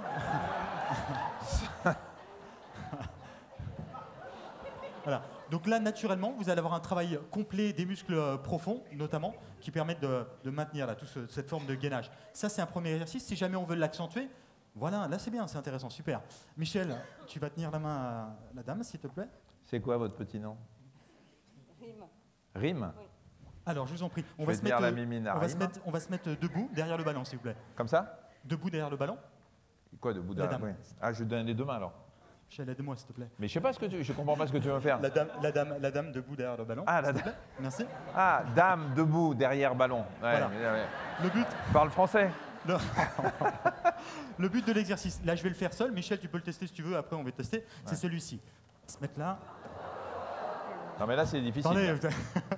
Voilà. Non, mais bien sûr, je vais vous tenir la main. D'accord? Le but de l'exercice, celui-ci. Voilà. Gardez le pantalon. Automatiquement, Gardez le pantalon. sur cet exercice-là, là, vous allez avoir un niveau supérieur. Je vous en prie, je vais vous tenir la main. Bon, ça, c'est pas pour tout le monde. Hein. Non, bien sûr que non. C'est pour ceux qui veulent aller au cirque après. C'est pour vous montrer, après, vous allez vous mettre debout. La difficulté. Je vous en prie, je vais vous tenir. Regardez comment il tombe et puis après, on fait pareil. Voilà. Très bien. Donc là, vous allez vous bloquer. Allez-y. Vous allez vous bloquer avec vos pieds derrière. Vous allez essayer d'avancer. Tout doucement. Voilà. Très bien. Je flippe pour moi. Voilà. Essayez de vous autograndir. Voilà. Vous êtes bien là, non? Je vous maintiens. Écartez un tout petit peu les genoux. Et rien que là, sur ce mouvement-là, on le voit, tous les muscles de la sangle abdominale et lombaire participent. Non, mais détendez-vous. Je vous sens tendu. Ah non. Voilà, c'est très loin d'être évident. Très loin d'être évident. C'est bien comme ça? Très bien. Voilà. Alors. Voilà, maintenant vous levez un peu le nez en l'air et on lui. Quelqu'un a un poisson? Non, je ne me permettrai pas. Donc là, tout de suite, je suis monté sur un niveau très. Oui, automatiquement. Alors là, il y a la sangle abdominale, mais il y a les quadriceps qui vont participer. Sur des exercices beaucoup plus simples, si jamais je vais travailler toute la chaîne postérieure, notamment au niveau ischio-jambier et lombaire, je vais pouvoir m'allonger sur le dos, comme ceci. Tac, je vais poser les pieds, je relève le bassin, et là, je vais venir faire rouler le ballon. Et là, sur celui-ci, je vais travailler notamment les ischio-jambiers. Si jamais je veux faire participer les lombaires, je peux très bien me mettre ici, et là, lever une jambe.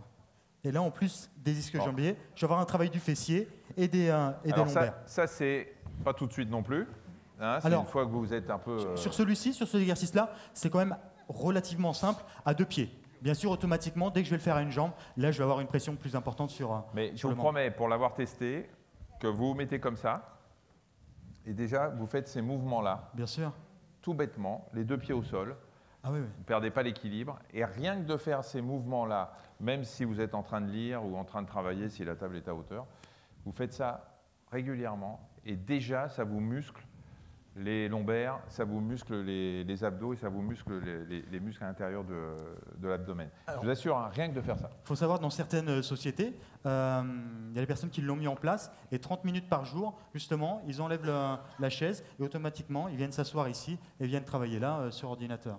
Et là, justement, comme tu dis, naturellement, on va se reconcentrer sur la position optimale et notamment au niveau du dos en repassant les épaules vers l'arrière. Et en plus, on a tendance à se redresser. Et après, une fois que vous êtes un peu familiarisé avec ça, vous levez un pied juste, voilà. Il ne s'agit pas de lever les deux, forcément, de se faire de se mettre comme une otarie, mais vous vous mettez comme ça. Et au bout de quelques jours, vous arriverez à le faire sans aucun problème. Et ça prouvera que vous avez déjà fait travailler vos muscles. Vrai ou pas, docteur Lenel? Je pense que... Attends, je découvre. C'est super. Il faut venir essayer. Il est mort de rire. Non, vous n'êtes pas convaincu? Ah si, complètement. Ouais. Je pense que si oui, c'est ce que disait Nordine, c'est un travail, c'est ce qu'on appelle un travail proprioceptif permanent sur le... C'est Henri? C'est lui que vous appelez Henri? Non, j'ai dit non, non, pas j'ai compris en Nordine, anglais. non. Je pense que en plus de l'activité justement du cœur sur la marche, le vélo, la course à pied, s'il y a un accessoire à acheter et avec lequel vous allez pouvoir avoir un aspect ludique et un ensemble d'exercices très complets, les Swiss Balls. Avec ça, vous allez pouvoir... Merci beaucoup. Merci à vous. Vous pouvez aller là-bas. Alors, je voudrais... Il y a aussi, très important, n'est-ce pas, le docteur Lenel, le problème de l'équilibre chez les personnes âgées. Hein, on a dit qu'il fallait faire travailler ses muscles, qu'il faut faire travailler son squelette, et on sait qu'on perd un petit peu l'équilibre avec l'âge parce qu'on est moins sûr de soi, on perd de l'assurance, donc on perd la possibilité de réagir par réflexe quand on a un terrain un peu inégal. Et le travail de l'équilibre, donc le travail musculaire aussi, est fondamental. Et les chutes, c'est une catastrophe sur le plan de la santé publique aussi en France.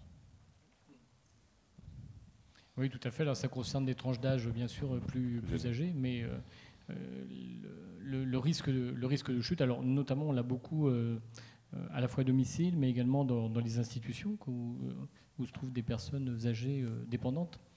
Et c'est une catastrophe parce que la chute conduit à ce risque justement de fracture du col du fémur. Et la fracture du col du fémur, dans les suites, a une très forte mortalité. Donc il est capital de pouvoir limiter le risque de chute. Et là, on sait très bien l'intérêt de certains exercices qui sont assez simples, en fait, qui permettent de limiter ce risque, quoi. Donc c'est une donnée très importante.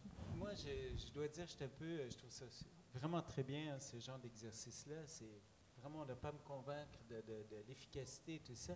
Le problème, c'est, je me rappelle de cette étude, j'ai essayé de la trouver cet après-midi parce que je savais que c'était un peu, ça s'alignait un peu vers ça, où aux États-Unis, je pense que c'était à New York, ils avaient fait un recensement des équipements de sport dans les maisons.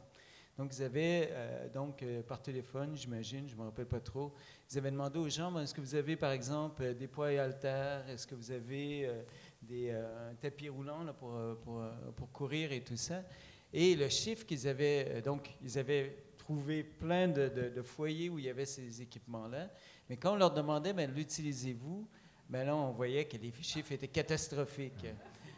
Donc, à la maison, c'est vrai qu'on peut faire de l'exercice, mais est-ce que pour que ça marche, c'est mieux à deux, non? En fait, alors, il y a des... c'est plus motivant de le faire avec... Il y a des limites. C'est pour ça notamment que j'ai parlé de ludique tout à l'heure, que ce soit seul ou à deux. Le problème d'évoluer à deux, c'est qu'il suffit par exemple que vous remettiez au sport sur de la marche à pied, je reviens sur la course à pied et autres, et si votre ami, si votre copine, si votre frère ne veut pas s'entraîner, automatiquement vous allez avoir envie de rester à la maison. Donc c'est bien de temps en temps, l'idée justement c'est de varier des entraînements seuls et des entraînements à deux. Comme ça vous allez garder une certaine motivation. Et après justement, je suis complètement d'accord avec vous sur le matériel, ça ne sert à rien d'acheter énormément, de vous équiper parce que vous êtes très motivé.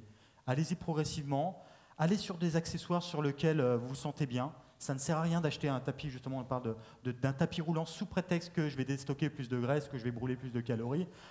Si jamais vous avez vous êtes capable de durer davantage sur un vélo, achetez un vélo. Et tant pis si la dépense calorique sera divisée par 2 ou par 3. Mais par contre, sur le temps, vous allez pouvoir aller beaucoup plus loin. Et c'est ce qui est intéressant. Parce qu'avec un tapis de course, en effet, après, il va très vite prendre la poussière ou servir dans le porte-manteau. Alors, on a parlé d'équilibre là, juste avant. On va leur faire un petit... Il y en a qui ont vu le magazine de la santé aujourd'hui? Personne n'a regardé le magazine de la santé. Je suis à 2 doigts de partir, je vous préviens. Vous n'avez pas vu ce que Nordine m'a fait faire aujourd'hui? Enfin, je me suis lancé sur une chronique. Levez la main. Qui a vu ce que j'ai fait? Et qui a vu l'émission d'hier avec Adriana?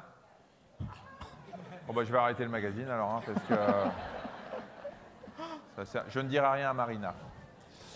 À midi, il m'a fait faire du yoga. Chose que j'ai découvert moi aussi, que j'ai voulu partager avec les téléspectateurs. Voilà, et qui est très intéressant pour stimuler aussi votre équilibre. Donc, vous allez tous vous mettre debout. C'est Michel, le coach. Et dans notre salle aussi d'ailleurs. Oui, dans la salle à côté, je leur ai demandé tout à l'heure, vous mettez debout. Voilà. Vous pouvez poser votre veste. Vous pouvez poser la veste. On va rester sur place. Vous laissez vos sacs à main et vos cartes bleues et vous pouvez partir. Voilà, donc je te laisse faire. Donc l'idée sur cet exercice, vous allez tous vous tenir les uns les autres comme ceci, d'accord? Voilà, les deux pieds par terre. Vous embrassez. C'est une communauté. Voilà. Et nous allons maintenant prier Dieu tous ensemble. Seigneur. Rien que là, on va influencer le psychique. Scientiste. On va rester positif, voilà, super. À partir de cette position-là, ce que vous allez faire, c'est que vous allez choisir pied droit, pied gauche, et vous allez le lever. D'accord? Voilà. Très bien. Déjà, on sent qu'il y a quelques guirlandes qui tendent. Voilà, très bien. On se croirait dans un mariage. Super. Ça, c'est restez comme ça, la jambe en l'air. Très bien. Donc, on va discuter un petit peu. C'est terrible, il y a un tremblement de terre là, regarde. Voilà. Regarde. Voilà. C'est plutôt intéressant. En fait, il y a 5 niveaux, d'accord? Les personnes qui seraient capables de rester entre 10 et 15 secondes, d'accord? C'est l'indice de faisabilité. De maturité, si tu veux. Entre 10 et 15 secondes, 15, 20, 20, 25, 25, 30 et au-delà de 30, d'accord? Tous ceux qui seraient au-delà de 30, c'est vraiment très bien. Par contre, bien entendu, on va faire une autre variante. Maintenant, vous allez lâcher votre voisin, d'accord? Et vous allez lever le deuxième pied. Toujours en restant sur un pied, on va essayer de croiser les bras sur la poitrine, comme ceci. S'il y a des chutes, vous m'appelez, je suis Tout le monde médecin. tient? C'est pas mal, hein? C'est pas mal. Ouais, attends, on voit pas les pieds. Hein. Ouais. Il n'y en a pas un qui a chuté là. Voilà. Et la dernière difficulté... oui, madame, bien, vous avez joué. La dernière difficulté, ce qu'on va faire, c'est qu'on va fermer les yeux. 3, 2, 1, allez, tout le monde ferme les yeux. On ferme les yeux, on essaie de maintenir. Ok, là, ça commence à être bronque-ballant. Ouais, c'est pas pareil. Hein. Mais c'était plutôt pas mal je vous en prie, vous. C'est bon, merci, bravo, vous pouvez vous rasseoir. C'est pour vous dire que ces petits exercices qu'on vient de faire, vous pouvez vous-même le faire tous les jours chez vous. C'est rien du tout. Alors, il ne s'agit pas d'une activité physique qui va faire travailler votre cœur, bien évidemment, mais en même temps, le fait de rester simplement sur une jambe fait énormément travailler celle qui vous porte, donc fait travailler les muscles, fait travailler les os, vous l'avez compris avec ce qu'on vous a dit tout à l'heure, et surtout fait travailler votre équilibre, ce qu'on appelle la proprioception, c'est-à-dire la perception. Et pour continuer sur le sujet, ce qui est intéressant aussi, c'est de l'intégrer à l'intérieur de votre quotidien. Vous pouvez très bien, rien ne vous empêche, durant le moment où vous brossez les dents, vous mettez sur un pied, ici. Je vous assure, c'est un exercice, quand on l'intègre, après vous allez voir que votre niveau de proprioception va augmenter. Dernière chose aussi, vous êtes en train de faire vos lacets.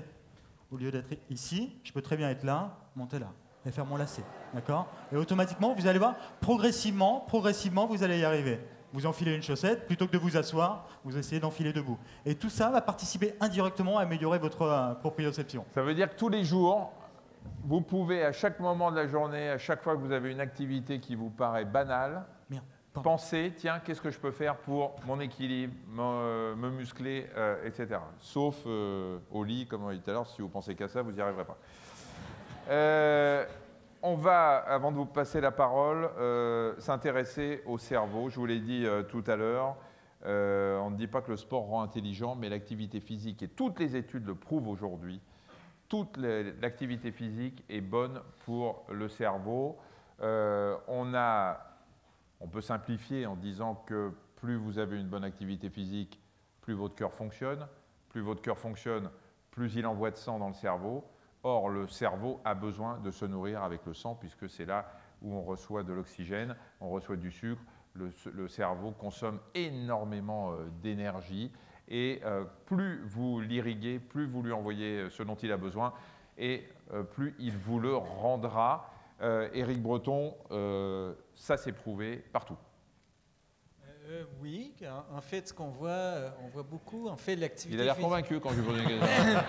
Non. Oui, c'est possible. Non, mais là, j'essaie de penser quelle étude, là, je peux, mais c'est vrai, mais c'est clair. Et en fait, ce qu'on voit, l'activité physique comme prétexte aussi pour rencontrer les gens, pour sortir de son isolement et tout ça.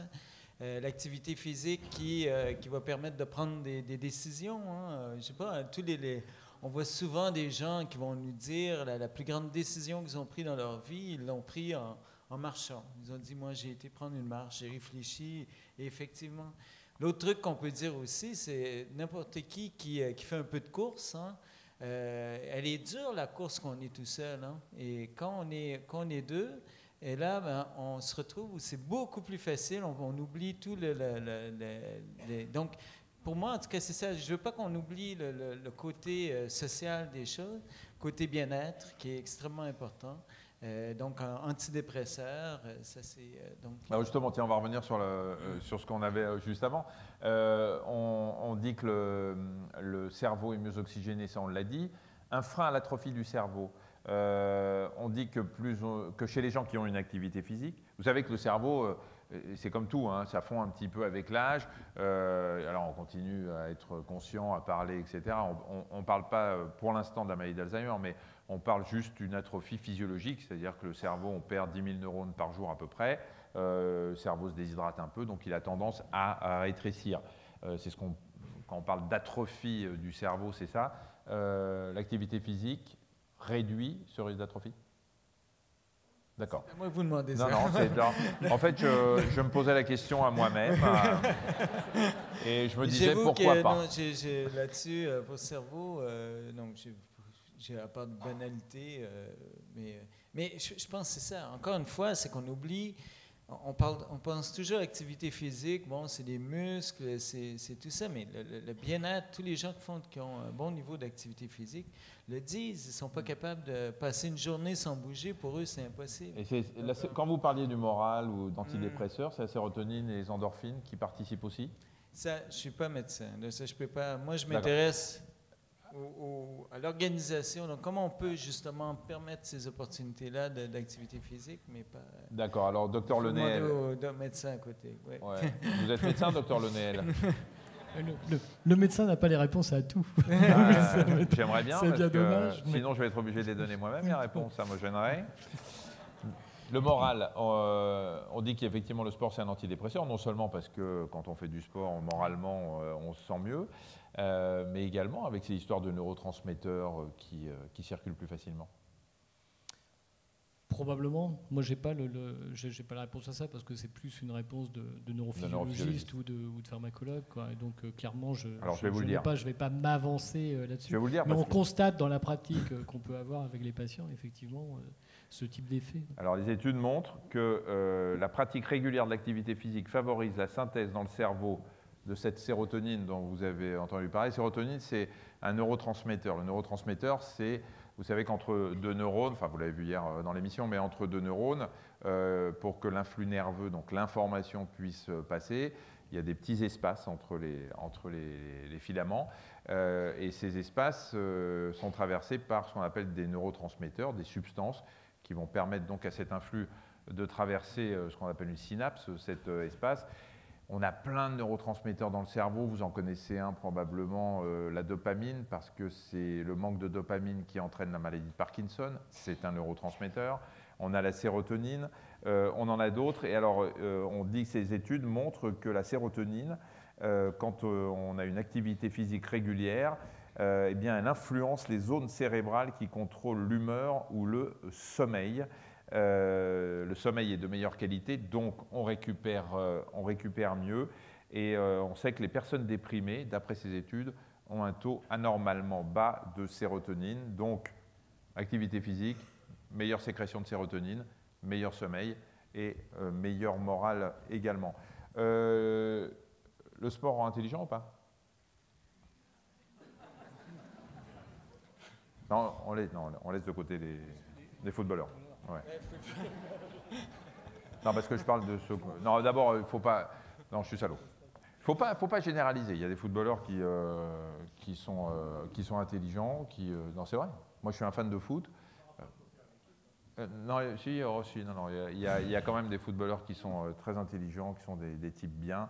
Et moi qui suis un grand supporter du PSG, je sais que vous avez un joueur qui s'appelle Sylvain Armand chez vous, et qui est... Oui, je sais, mais j'ai l'habitude, ne vous inquiétez pas. En même temps, on va vous ramener la Coupe d'Europe, vous arrêterez de siffler. Et vous avez Sylvain Armand chez vous, à Rennes, qui est un mec qui est sympa, intelligent, et qui pourtant fait du sport. Bon, c'est sûr qu'il y en a d'autres. Mais il n'y a pas d'études là non plus sur... non, vous n'en savez rien? Ça rend intelligent. Nordine, ça rend intelligent. Il y a des études surtout, hein. Je suis sûr que vous m'en trouvez une. Bah ouais. Ça, vous avez 5 minutes pour m'en trouver une. Oui, mais là, il faut... Oui, Nordine, tu as l'impression que ça t'a rendu intelligent ou pas? Très bien. Alors, on va vous passer Regardez la prochaine émission dans 15 jours de Maggie. On va vous passer la parole. Il nous reste un petit peu de temps pour que vous puissiez nous poser les questions. Enfin, à moi surtout, parce que vous avez vu que nos orateurs ne peuvent pas y répondre. Non, je rigole, hein, je rigole. En même temps, si ce n'est pas votre domaine, ce n'est pas votre domaine. Hein. Vous aimeriez qu'on vous pose des questions sur quoi, par exemple?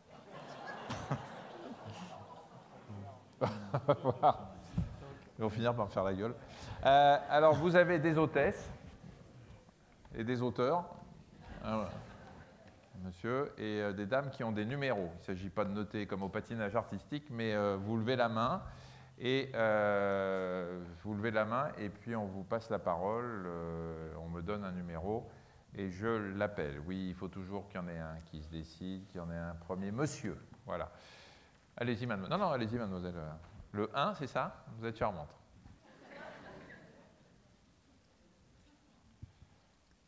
Alors, je vais simplement vous demander, est-ce que vous avez un exercice à me conseiller pour renforcer les cervicales?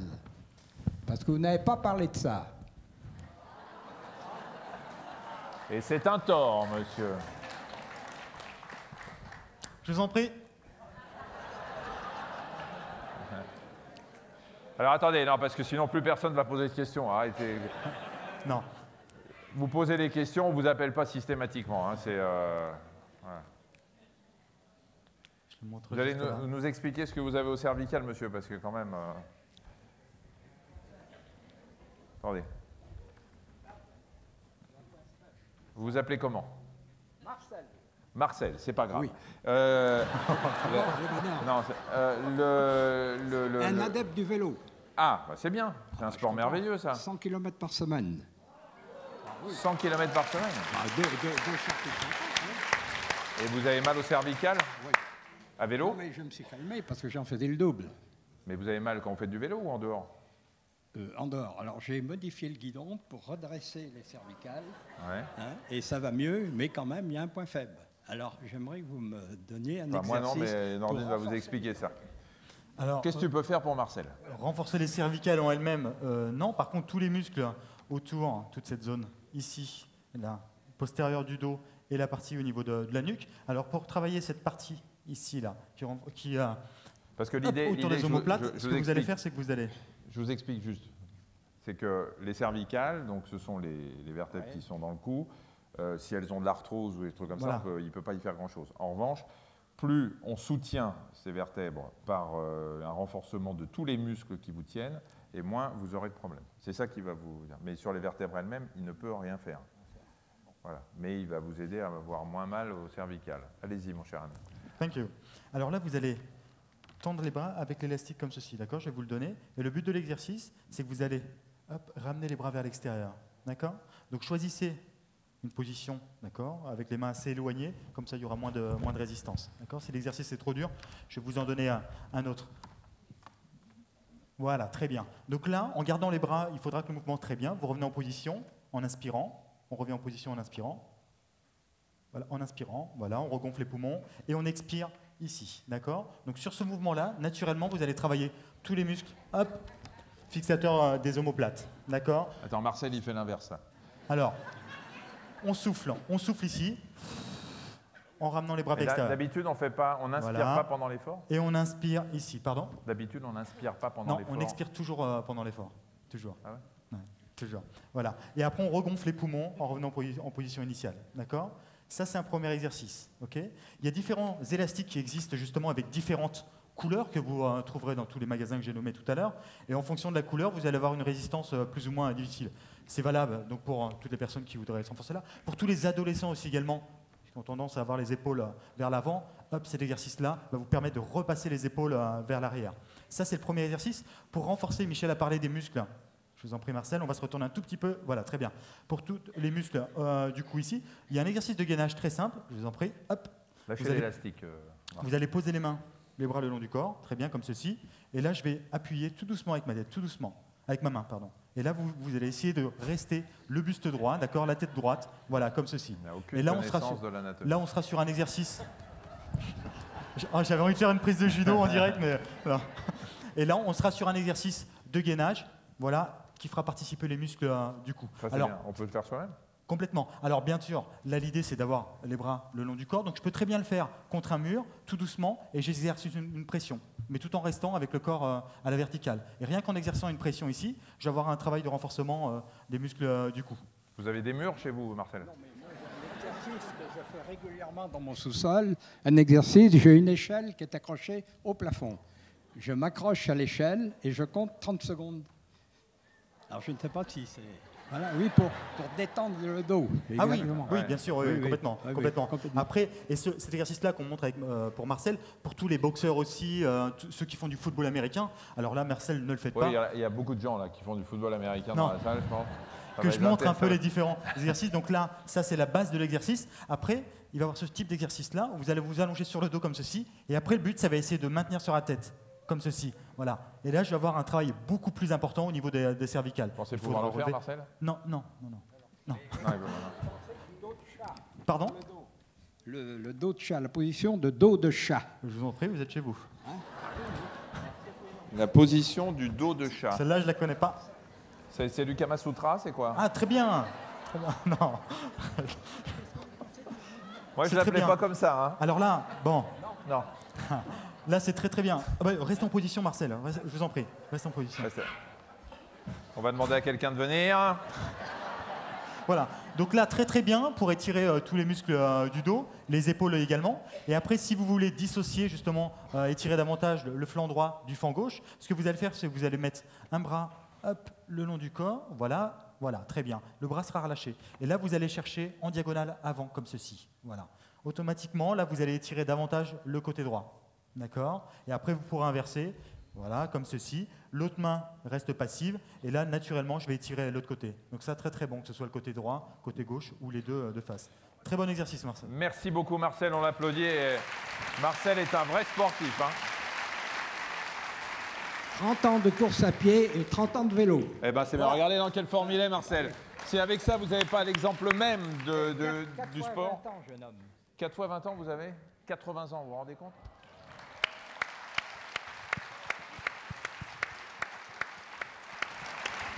Voilà ce que le sport vous permet de faire avec juste un peu mal au cervical. Et 100 km de vélo par semaine, je peux vous dire, moi qui fais du vélo, c'est pas mal. Hein. C'est pas mal du tout. Mademoiselle Le 3. Oui, bonsoir. Moi c'est Eva, enchantée. Bonsoir, c'est Michel. Si je peux me permettre, j'aurais 2 petites choses à vous demander. La première, c'est par rapport à une interrogation que j'ai eue tout à l'heure, quand vous avez dit que le fait de tirer sur le muscle, ça protégeait l'os, quand on a parlé de faire du sport. Ça le stimulait, oui. Et moi, je comprends pas trop le mécanisme, parce que moi, à force de faire du sport, j'ai ce qu'on appelle des chondropathies. Et donc, je m'abîme les os. Non, si c'est des chondropathies, vous abîmez le cartilage. Le cartilage. Oui, ce qui n'est pas pareil. Oui, mais c'est ce qui protège l'os, le cartilage, donc on l'abîme quand même. Oui, mais on n'a pas de... Le cartilage, c'est au sein de l'articulation, il n'y a pas de muscle qui s'insère dessus. Le principe de ce qu'on expliquait tout à l'heure, l'os est en perpétuel renouvellement. Il y a des cellules qu'on appelle des cellules, des ostéoclastes, qui sont les cellules qui détruisent l'os, et on a des ostéoblastes qui construisent l'os. Et il y a un équilibre permanent durant toute sa vie. À partir d'un certain âge, notamment après la ménopause chez les dames, ce sont les destructeurs qui prennent le relais et qui font que l'os se fragilise. Et le fait de tirer avec les tendons, avec les muscles, le muscle qui ne sert pas directement sur l'os, mais par l'intermédiaire de tendons, fait que vous stimulez les cellules qui fabriquent l'os. Mais ce que vous expliquez, c'est-à-dire les problèmes d'articulation, c'est autre chose. C'est ça? Hypothèse. C'est effectivement complètement autre chose. Et ce qu'explique Eva, c'est qu'on rentre dans les éventuels effets indésirables liés à la pratique sportive, donc à la fois sur les tendons, possiblement sur le muscle, on peut faire des actions musculaires, et puis sur les articulations elles-mêmes. Une sursollicitation d'une articulation, ou bien pour des raisons qu'on n'a pas complètement élucidées. Il y a des gens qui ont des articulations qui sont plus fragiles, autrement dit, il y a des gens qui ont une tendance plus facile à développer de l'arthrose, et donc la chondropathie, c'est une forme qui évolue vers l'arthrose, eh bien, peuvent être favorisés par un exercice intense et répété, ouais, bien sûr. Une hypersollicitation. On voit bien, il y a des sportifs de haut niveau, avec des sports assez traumatiques, Eh bien oui, il y a une dégradation articulaire qui apparaît au fil du temps, bien sûr. Et la deuxième chose? Donc ça, c'est la partie sur laquelle... Et la deuxième chose, c'est pour le coach, c'est par rapport, quand on est tout cassé de partout, est-ce qu'on peut encore bouger autrement? Bien sûr. Oui, parce que voilà, c'est compliqué de trouver des solutions parfois quand on a mal au dos, mal au genou, mal au pied, que tout s'enchaîne. L'eau, c'est votre cas? Oui. Vous avez mal partout? 2 hernies discales, des cruralgies, sciatalgies, arthrose. Donc, c'est une encyclopédie. Et alors, justement, c'est intéressant parce qu'avec tout ça, d'accord, donc on peut encore faire quelque chose. Complètement, la piscine. Oui, ça, par la piscine, justement. La piscine. Non, c'est vrai qu'avec la piscine, que ce soit dans votre cas ou pour les personnes qui ont de l'arthrose ou autre, tout de suite vous allez démultiplier votre poids, ce qui va permettre d'évoluer naturellement sans exercer de pression sur les articulations. Donc au-delà de ça, après ça sera vraiment au cas par cas en fonction de vos capacités et de vos articulations. Mais l'eau, sans prendre de risque, vous allez pouvoir évoluer d'une façon presque globale. Il y a le vélo aussi, hein, Dr Lenel, qui est un bon sport on l'a vu avec Marcel, mais le vélo, quand on a mal quelque part, ne se décide pas en pression, à moins qu'on se mette à faire le mouvement tout de suite. Mais... Oui, le vélo est peu traumatisant, c'est-à-dire qu'il n'y a pas de... si on le compare par exemple à la course à pied, où à chaque pas, vous avez évidemment, il y a un petit traumatisme qui se produit quand l'ensemble de vos os et de vos articulations se posent sur le sol. Et dans le vélo, c'est un mouvement continu. Et en plus, c'est la selle qui porte quand même la majeure partie du poids. Et donc le vélo est un sport qu'on peut souvent faire avec des altérations sur certaines articulations, etc. quoi. Après, j'espère que ça va... Excuse-moi, Michel. Vas-y. Après, j'espère que ça va se démocratiser. Ça arrive en France. Alors peut-être le PSG d'ailleurs. J'espère que ça va se démocratiser après. Aujourd'hui, il y a certains tapis de course qui permettent d'enlever la gravité avec un système de coque tout autour, coque flexible, et dans lequel ils vont retirer la gravité. Et donc, au lieu que vous pesiez par exemple 60 kg, ça va vous permettre d'arriver à un point de 15 kg. Ce qui va permettre pour les personnes qui ont des pressions sur l'articulation ou autre, automatiquement d'évoluer sur 15 minutes, 30 minutes, 45 minutes ou 1 heure. Mais faites le vélo. Je sais pas mais si c'est essentiellement, aujourd'hui, c'est seulement axé sur la rééducation. Il vous fait mal le vélo aussi? Comment? Au niveau des genoux, ça fait mal? Normalement, le vélo, quand on a mal aux genoux, c'est un très bon sport parce que ça a tendance à lubrifier, à polir les articulations. Donc, Après, attention à la position sur votre vélo aussi. Attention à ne pas avoir le genou trop vers l'avant. D'accord? Quand vous serez ici, essayez d'avoir toujours cet axe-là. D'accord? Sinon, là, naturellement, le genou va prendre davantage de pression. Autre question, là, une. Oui, alors ma question concerne l'alimentation. Pour faire du sport, il faut s'alimenter et j'ai toujours pensé que le matin, il fallait faire le plein parce qu'on avait une grande journée à traverser, on avait besoin d'énergie. Et il y a quelques jours, j'ai entendu une étude américaine qui tentait à prouver le contraire. Alors, même si on ne peut pas faire confiance aux Américains qui nous ont exporté leurs usines à fabriquer les obèses, je voudrais savoir ce que vous en pensez. Quand faut-il se nourrir l'alimentation par rapport au sport? C'est une donnée qui est surtout connue pour tout ce qui est sport d'endurance. C'est qu'on a besoin effectivement d'énergie, surtout s'il s'agit d'un effort prolongé. Donc jusqu'ici, je ne connais pas l'étude américaine, donc je suis incapable de répondre dessus. Jusqu'ici, on a privilégié, avant l'effort, l'apport de ce qu'on appelait les sucres lents. Autrement dit, le riz, les pâtes, au fond, des aliments qui, au cours des heures qui suivent, vont pouvoir se transformer facilement en énergie en dépensant peu d'énergie pour cette transformation. Parce qu'on peut aussi transformer des graisses en énergie, voire des protéines, mais c'est un processus qui est plus coûteux aussi en énergie. Or, l'énergie, on en a justement besoin pour faire son activité sportive.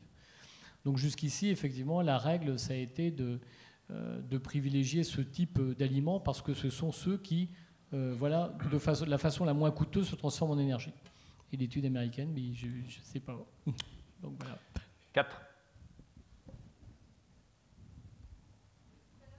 Ah, attendez, on va vous l'allumer. Non, il allumé, touche à rien. Je pense que c'est là-haut. Allez-y. Ça marche pas le 4? Attendez. attendez, et la lumière rouge est allumée sous le micro, mais le 4 ne fonctionne pas. C'est bon. C'est bon là? Voilà. Ça y est. Oui, tout à l'heure, vous avez parlé de l'importance de la marche et apparemment, certaines personnes ont réussi à prendre de grandes décisions. Est-ce que c'est le cas pour les enfants? Est-ce que ça a le même effet sur les enfants? Est-ce qu'il y a eu des études ou pas, ou c'est seulement sur... Pour les adultes. Jusqu'ici, c'est vrai que les études d'intervention privilégient plutôt les... Alors, je ne sais pas si Rigoton a des informations sur les enfants, mais privilégient plutôt l'action sur les adultes, parce qu'on connaît mieux, il est plus facile d'analyser les ressorts de motivation, et il y a aussi chez les adultes, ce qui se développe de plus en plus, c'est le souhait de pouvoir prendre soi-même sa santé en main. Donc les gens souhaitent de plus en plus devenir actifs dans leur façon de régler leurs problèmes de santé. Ils ne veulent pas forcément dépendre du médecin et encore moins des solutions médicamenteuses, quoi. Et je crois que l'avenir, effectivement, se fait plus sur une médecine préventive qui va prendre cet aspect un peu écologique, si on peut dire, c'est-à-dire qu'on va essayer de privilégier des solutions non médicamenteuses, quoi. L'activité physique en fait partie. Alors pour ce qui est de la motivation pour les enfants et les adolescents, je pense que ça répond à des mécanismes qui sont bien différents, mais je pense qu'il y a... Alors les spécialistes de l'enfant et de l'adolescent, je pense, seraient capables de vous répondre. Justement, nous en avons un en la présence. Là-dessus, pas nécessairement répondre à votre question. Donc pour les enfants, en fait, moi, j'ai un clou que j'enfonce constamment, et c'est celui de dire, si on a l'environnement pour marcher, on va marcher. Et en fait, aujourd'hui, quand vous regardez vos journées, quelles sont les meilleures opportunités que vous avez d'être actif?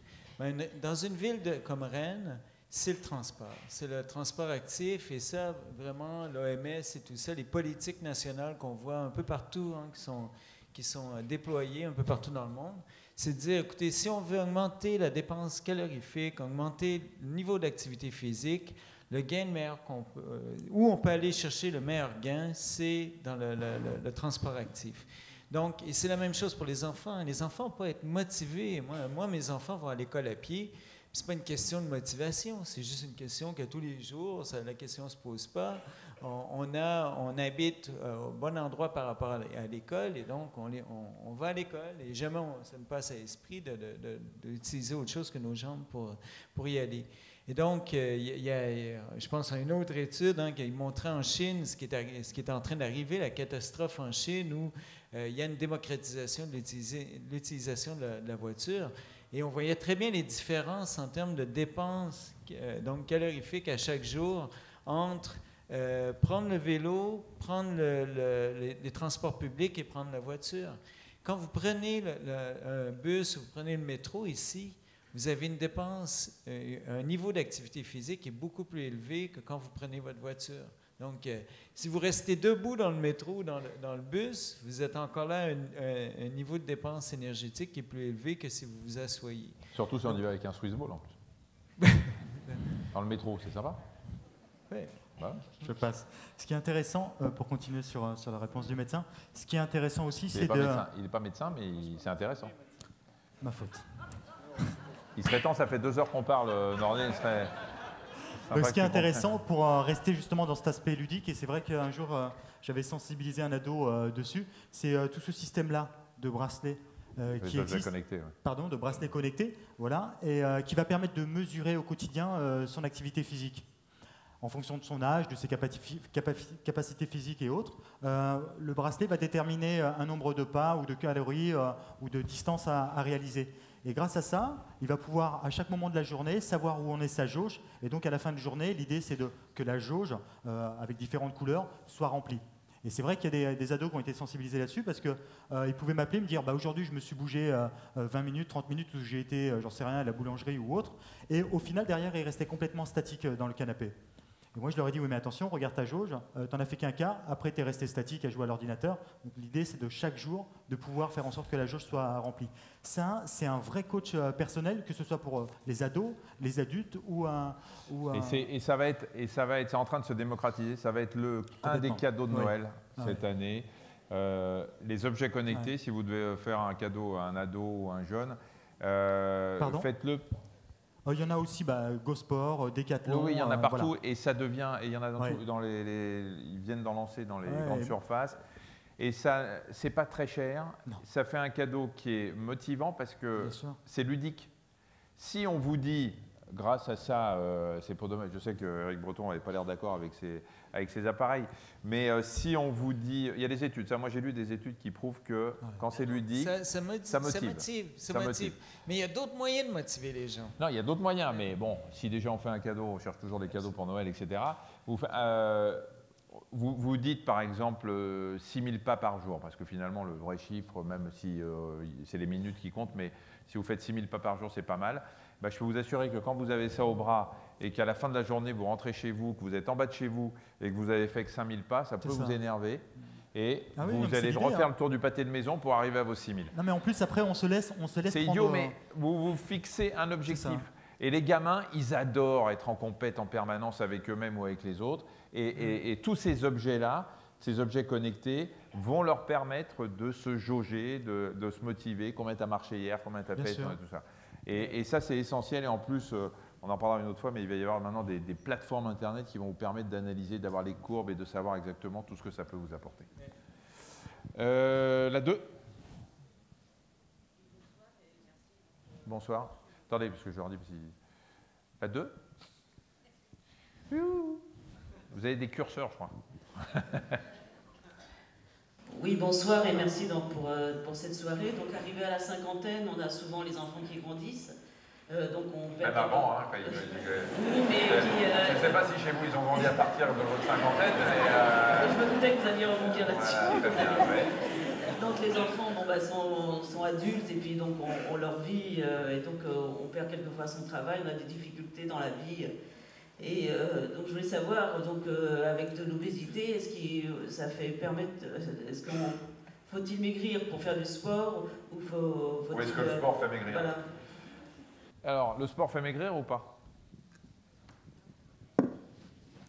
Le sport en lui-même fait assez peu maigrir parce qu'il faut une dépense, la dépense calorique à faire est importante pour pouvoir perdre du poids. C'est-à-dire que une heure de footing, ça va vous brûler 300-350 calories.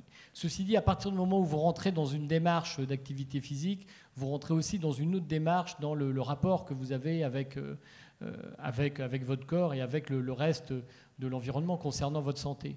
Et c'est en ça que c'est positif et qu'ensuite vous rentrez dans une démarche de baisse de poids qui va plus s'intéresser aux apports alimentaires, parce que il est plus performant si on veut perdre du poids, de s'intéresser à diminuer les entrées en quelque sorte, qu'à vouloir augmenter les sorties, c'est-à-dire par l'activité physique, quoi. Il faut mener une activité physique importante tout au long de la journée pour perdre du poids. Mais ça rentre dans une démarche générale.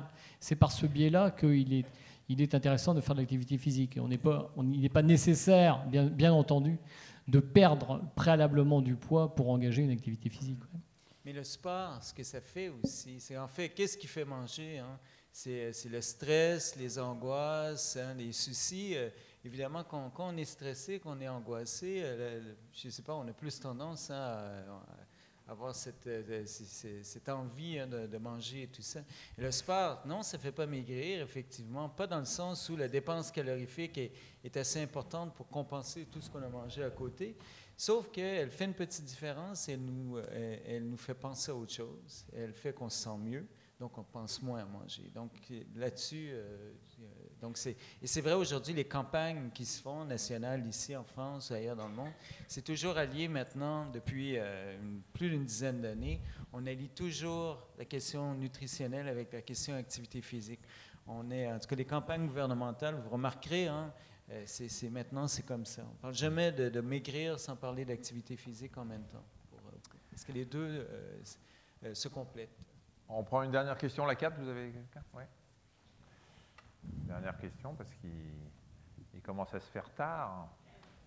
Oui. Oui. Bonsoir. Bonsoir. Donc, pour répondre un peu aux questions du coach, il y a une activité physique qui aujourd'hui fonctionne bien en France, surtout en Bretagne, c'est la marche nordique.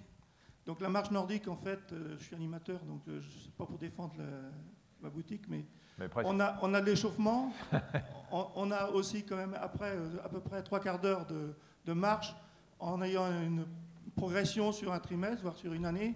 Et à la fin de chaque séance, il y a aussi les étirements, donc ça correspond à tout ce que vous avez un peu expliqué tout à l'heure, coach. Et donc je pense que c'est une activité qui crée un lien social, parce que ça permet aux gens de se rencontrer, de se connaître et faire une activité à leur portée. C'est tout. Mais c'est bien, c'est un très très bon... c'est bien de l'appeler coach, on dirait qu'il est entraîneur de foot. Alors, coach, je vais t'appeler coach à la télé maintenant, tiens. Coach Nordine. C'est pas mal ça, coach Nordine. Ça ira, juste Nordine. Et pour rebondir aussi, après pour toutes les personnes qui ont la possibilité d'aller au bord de la mer, vous pouvez effectuer, alors là on n'est plus dans de la marche nordique, mais dans de la marche avec une pagaie qui va me permettre notamment de retrouver tout ce travail du haut et du bas du corps. Et puis en plus, par les mouvements des vagues, vous allez avoir un travail proprioceptif, un travail d'équilibre qui sera très important. Et puis plus vous aurez d'eau au niveau de la poitrine, plus le travail sera difficile. Non, la marche nordique, très très très bon sport. Hein. Prendre d'abord, ça vous fait vous promener, c'est souvent dans des lieux sympas. Les bâtons pour marcher, ça coûte vraiment pas grand-chose et ça vous fait faire énormément d'exercices. Je voudrais, avant de nous quitter, vous remercier d'abord d'avoir été si nombreux ce soir, remercier nos amis qui sont dans la salle d'à côté. Remercier de nouveau la mairie de Rennes et Madame Charlotte Marchandise-Franquet, ainsi que la maire Nathalie on dit Appéré ou Appert? Appéré, très bien, excusez-moi. J'ai du mal avec la mienne déjà. C'est qui la mienne? Ouais, j'habite pas Paris, hein. Lui il s'en fout. En tout cas, merci de nous avoir reçus et de nous avoir aidés à rameuter un peu tout le monde. Merci à la Mutuelle Générale hein, qui nous accompagne, je vous l'ai dit, depuis 2 ans et qui nous permet d'organiser toutes ces conférences. Merci à nos amis d'Alain Afflelou qui sont ici ce soir, à France Bleu, Télé Loisirs et Monsieur d'Ouest France qui va se régaler. Faites gaffe, je regarde Ouest France demain. Hein. Si vous prenez la photo comme ça, c'est pas demain, c'est après-demain. Je regarderai quand même. D'accord ? Merci 1000 fois pour votre attention et n'oubliez pas, bougez-vous. Merci.